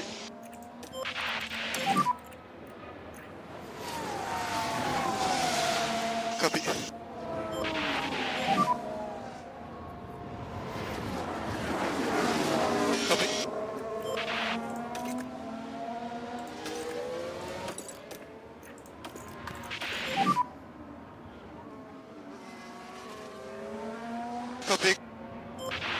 Going to give Mick the opportunity. He has the better car. He has more life in his tyres. Copy. He actually has a little bit of fuel to play about with still. Copy that.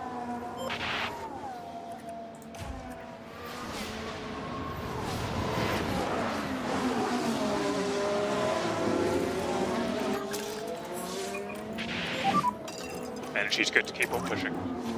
Copy. Closing in on Gasly. We are much faster than him, come on. And Hulkenberg has punctured.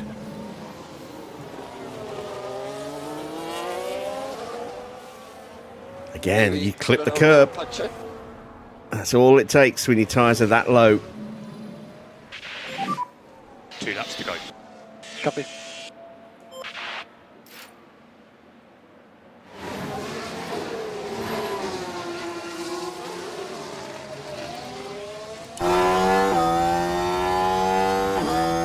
Is there yet going to be a twist in the tail?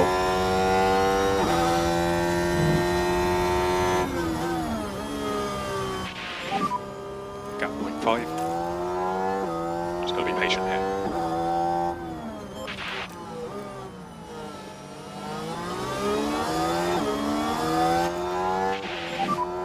Make sure it gets a nice clean air. Yeah, okay. There's Hulkenberg.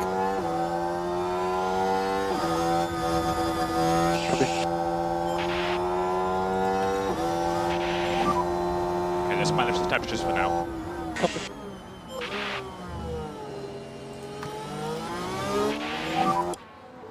Oh, come on, come on. Give me the move. Yes. Oh, and it's Hamilton! Lewis Hamilton with the win today! Lewis Hamilton picks up the win.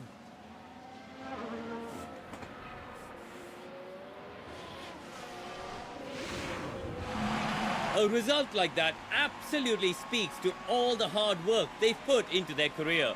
Just phenomenal. We've got the move done. There was a chance that we might see other punctures. We haven't. So many cars riding their luck at the end there. We did get past Gasly, but only just. It's the end of the race. Whew. Not a bad recovery, all things considered. Yeah, the realistic racing mod has really made racing with a poor car in these conditions almost impossible, which is how it should be. It's frustrating as hell, but it's also really rewarding when you do actually get a result.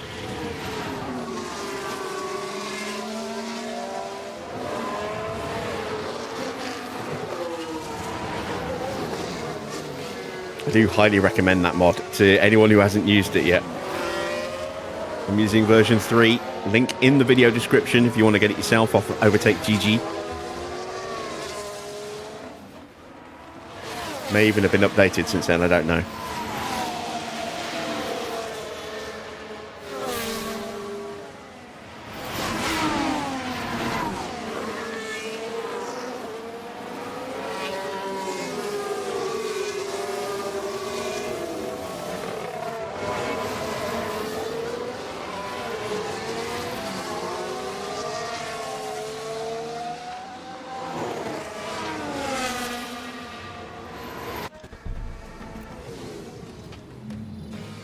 And in comes Max Verstappen, soon to be greeted by his team. And third place sees them round off today with a trophy to mark the occasion. And Lewis Hamilton takes to the podium once more, adding yet another trophy to his legacy. Win number 5 is in the bag. They pulled out all the stops, pushing hard to earn that victory. And by the looks of things here in Barcelona, the party's only just beginning.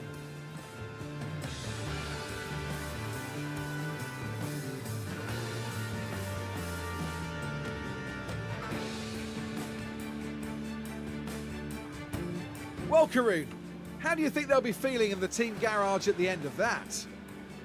It was a strangely mixed weekend for them. We saw one driver put in a strong performance, but it was a different story for the other. Definitely positives there though. And with that, our time in Barcelona is done. For the next round, the teams are travelling to the Circuit Gilles Villeneuve for the Canadian Grand Prix in Montreal. Is that you bouncing then, Farrah? Confirmation of the final result, despite Farah's desires. It is Hamilton who has won the Grand Prix. Leclerc in second, so maximum points for Ferrari. Verstappen does get up into third place. Norris in the end dropping all the way down into sixth. Well, dropping down to sixth. Oscar had a bad race as well. It's Russell and Kimi Antonelli taking fourth and fifth for Mercedes, so a good race for them. Some good points there. McLaren losing a little bit of momentum. 6th and 7th. 8th for Haas. Big points for Esteban Ocon and Haas there. Yuki Tsunoda in 9th. Was overtaken by Ocon at the very end there. His car really struggling in the closing laps. He was way off the pace. And Stroll gets his first point of the season up into 10th place, ahead of Alex Albon and teammate Fernando Alonso. Mick ends up in 13th place, ahead of Pierre Gasly. Porsche in 15th, Hajar in 16th, 17th for Jack Doohan, 18th for Ollie Behrman. It is 19th place, down 8 places for Liam Lawson. 20th is Bortoletto, 21st for Sainz. Hulkenberg down 14 places in the end, starting inside the top 10 and then just falling away through the race, and that puncture then absolutely relegating him way to the back. In the driver's standings then, gap comes down by another 10 points, so it's now 40 points between Verstappen and Hamilton. Max on 187, Lewis on 147. Leclerc is 27 points further back on 120. Russell moves above Tsunoda. He's into 4th place now on 105. Tsunoda 8 points back on 97. Then it's Antonelli in 6th with 63 points. 6th behind that is Lando Norris in 7th. No points today for Carlos Sainz. He stays 8th with 44 points. Oscar Piastri closing the gap to within 5 now. He is on 39 points. Jack Doohan still in the top 10 with the ghost win, Jeddah.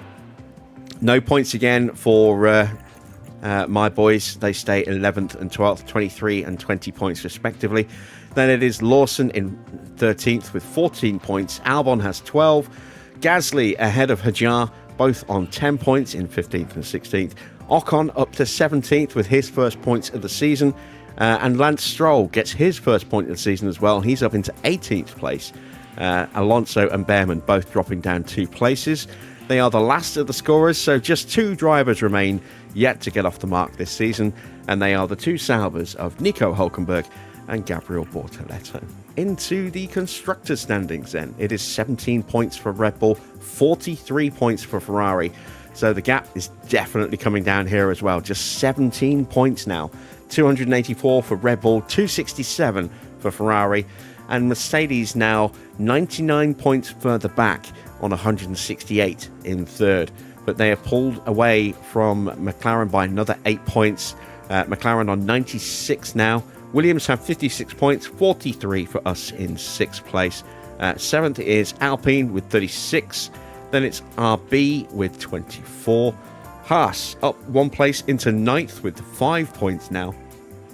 Aston down 1 into 10th. They have 2. Thanks to Stroll getting the team's 2nd point of the season. And Sauber still yet to score. Let's see if that 2.3 second stop was good enough to get us any points in the pit stop competition. Yes, it was. We got 6th place, so another 8 points for us. Red Bull picking up 1st and 10th for 26 points overall. Ferrari taking 2nd. McLaren getting 3rd and 7th. RB take 4th. Mercedes in 5th. Then it's Aston in 8th. Sauber in 9th to round out the top 10. Let's see what the standings look like. Red Bull go back top above their sister team. They're on 144 points. Racing Bulls on 132. Mercedes stay in 3rd place. They're on 106. McLaren up 2 places into 4th on 98 points. 4 ahead of Aston, who dropped down into 5th. Ferrari up 3 places into 6th. They're on 86 points now, jumping Alpine, Nissan and Sauber to take that 6th spot. No points for Alpine. We are level on points with Alpine, but just behind them. Their best stop is 0.02 of a second quicker than us this season. Hence, they have 7th and we have 8th. In 9th place, Sauber. They're just 5 points behind us as well. So very, very tight between 7th and 9th. Even if you factor in Ferrari. Ferrari. They're only another 8 points ahead. But yeah, I think Ferrari should have the momentum to kick on and start moving up a bit more. Then it is Williams with just 15 points and Haas bottom with just 5. There you see 2.5, Mick's first stop, 2.6 his second stop.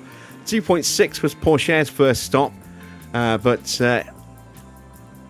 he was held for an eternity before Mick was able to get in and out of the pit box behind him.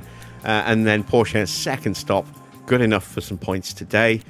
So at least we did get something. Both drivers also finished in the top 18. Finished, period, which is something of a novelty at the moment. So we get to add another 1.47 mil to the bank balance. And now we have a couple of weeks until Montreal. So let's go back and start checking on parts and getting prepped for the Canadian Grand Prix for tomorrow's stream.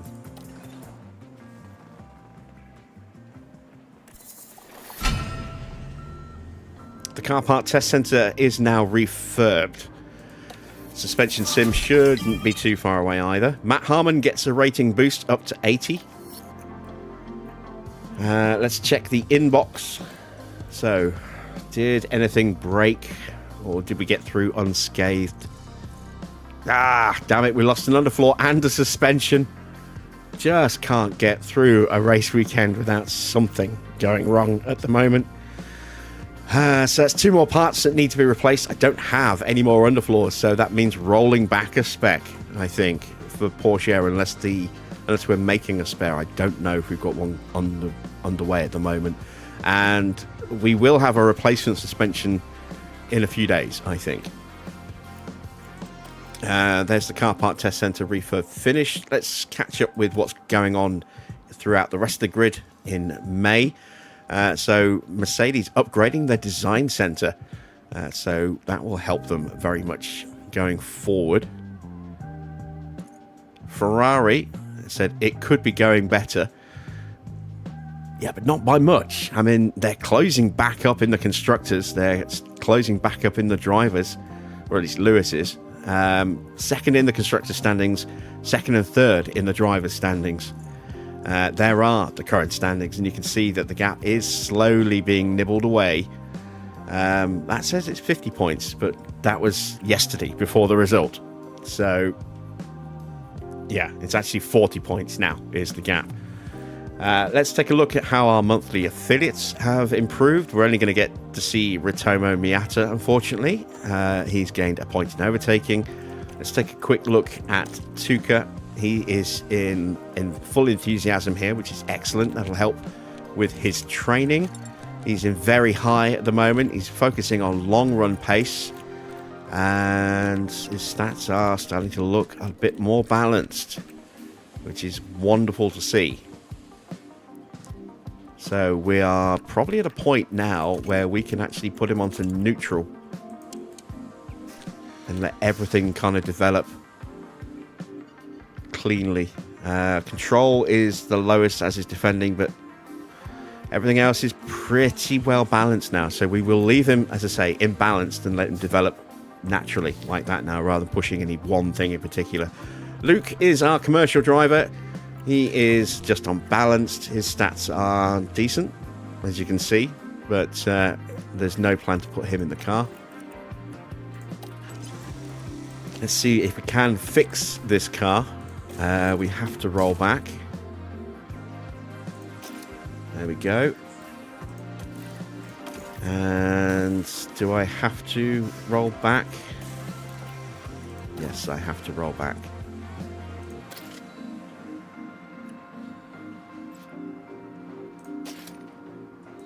There we go. We were already rolled back. So we've just replaced a Mark 1 that's broken. So we still have a couple of those spares. In terms of new parts coming, you can see we've got a chassis in 3 days, side pods in 2 days, and suspension in 2 days. I don't have an underfloor coming, so that's going to have to go into the queue. Along with front wings, we desperately need more front wings and a rear wing as well. I've got 11 days until Montreal, so we'll have a little bit of time to try and get those done. 1.6 mil, I would love to get another part going in here, but need to make spares, so that money's already allocated, unfortunately. Back to the inbox. How have our main drivers got on this month? It's a point in adaptability for Teo, a point in overtaking for Mick. Let's check on their current development rates. Mick is down to average,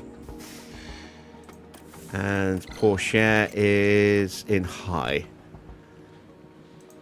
Okay. Let's take a quick look at our engineer stats as well. Looking pretty decent so far for Hugh.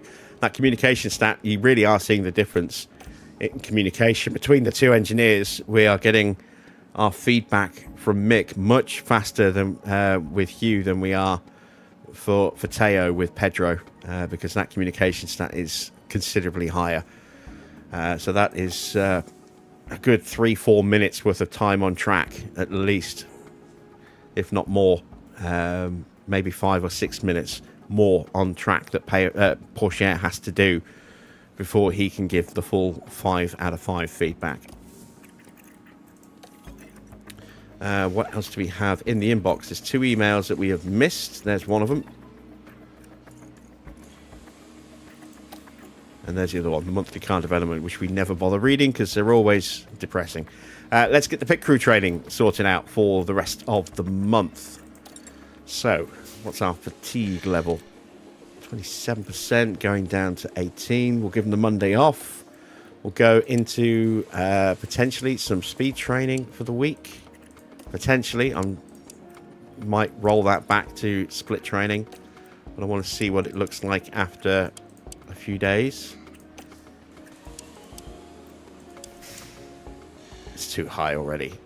So we will go to split training. Plus, it's not that long until we go to Canada, so let's make sure that we're not degrading our other stats, chasing pit stop times.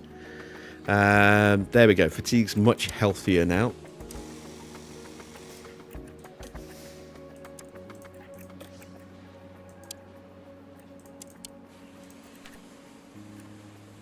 And I can probably do a morning of car building. And not much else. I could do half a day of gym training. In fact, let's do that. Let's do a morning of gym training. So I'm at 8% there. And then I can do a morning of gym training there. That will take me to 9, 10, 1. That's too much. Okay. Worth a try. So we'll do that. And then we'll come out with 20% fatigue there. We'll give them the Monday off again. Let's go into more split training.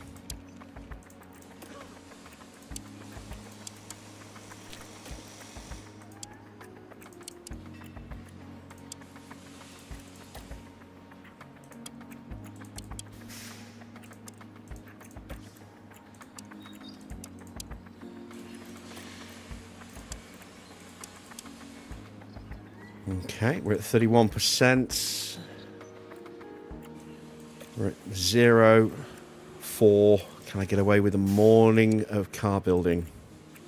Yes, I can. Perfect. And then we'll go from 9 to 0. And then we go into the sprint weekend. That's not a sprint weekend.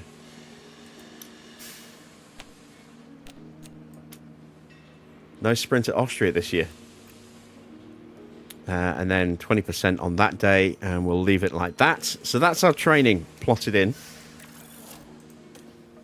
I forgot Austria is not a sprint this year.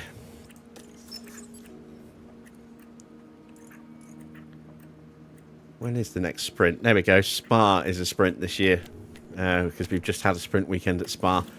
So what are the sprints for the rest of the season? Is it the usual suspects?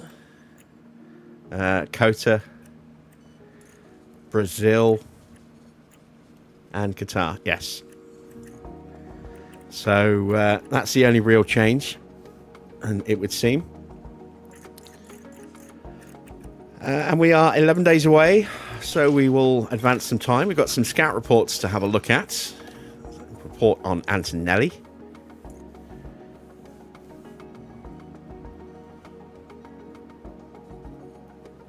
Very tempting to sign him as a replacement for Porsche. Andy Stevenson, we've got his details here. He's in negative, but his salary is less than $1 million. Maybe that's why he's negative. So he's had a contract in 7 months. We want to compare him against Pallier. Pallier is better by a point there, 5 points there, way down in leadership, down a point in processes. I still think Ron Meadows is the guy to go for. Look at that. He's up everywhere.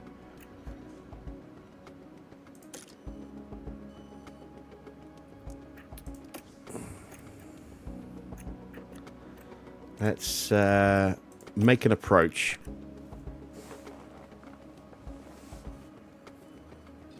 Before his contract gets renewed.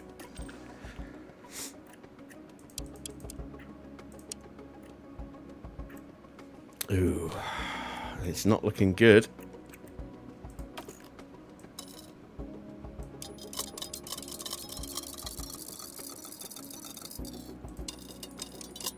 Might have to pay quite a bit.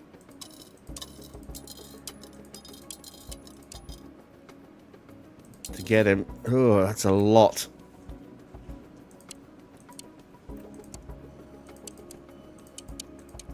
You'd be happier with a 3-year contract.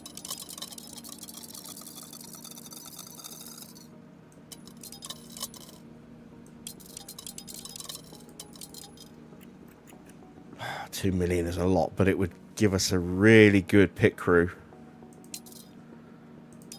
I mean, it's still a better deal for us doing that than it would be to get Aurelian on the terms that he wanted. We'll send the proposal, see what he says. But we may have to revise our expectations slightly. Right. Manufacturing. That's up next. There we go. Side pod and suspension. So we can put a Mark II suspension on there now. And we are a month away from getting the Mark III suspension. We'll have a spare chassis in a day. Right, I need front wings.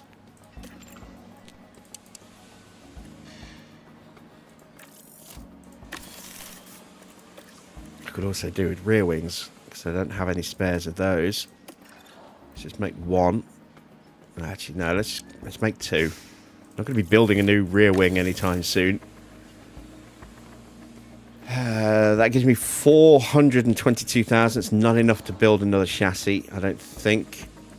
No, it's not. Don't want to go into debt. So, maybe we could build another underfloor. I think they're 400k.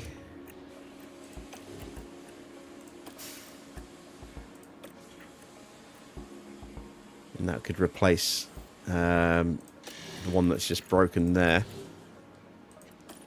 Into the inbox, clear off those emails. Let me go ahead and make an offer to Kimi to replace Teo next season.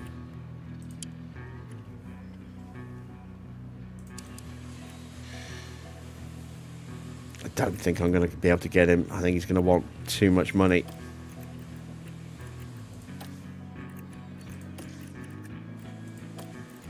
Yeah, he really is going to want too much money. Look.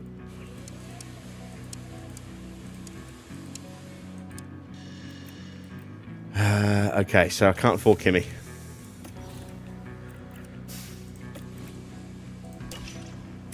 So now I need to think about, do I renegotiate with Teo, or do I try and find a replacement for him? I have to think on that one. I've got a little bit of time before I need to make a decision. These are 400k each, so we can just about afford to do that. And we'll get that just in time look for Montreal. Lovely stuff.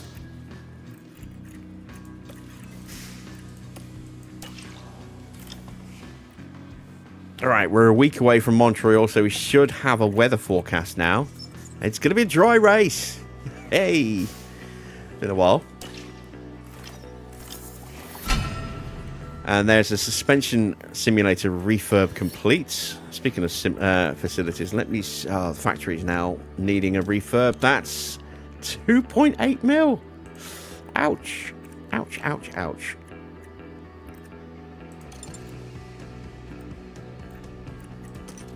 Helipad has failed, and I haven't got the money to refurb it. Boardroom's getting a bit iffy. Everything else is okay. Speaking of the boards, they were disappointed in Barcelona and only satisfied in Monaco. Yeah, that tracks. That tracks, unfortunately. We are starting to struggle a little bit. Still having problems with finances, going into debt before this, the payments come through.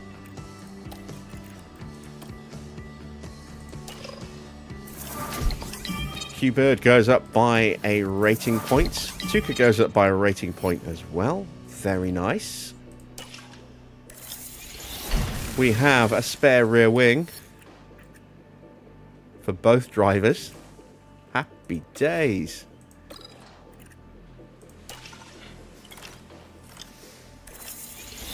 And we have spare front wings. Yay! All right, let's install the Mark II underfloor on Teo and install the Mark II front wing on both cars. I've got two spares. Can't remember the last time I had that many spares on my front wing. Chassis.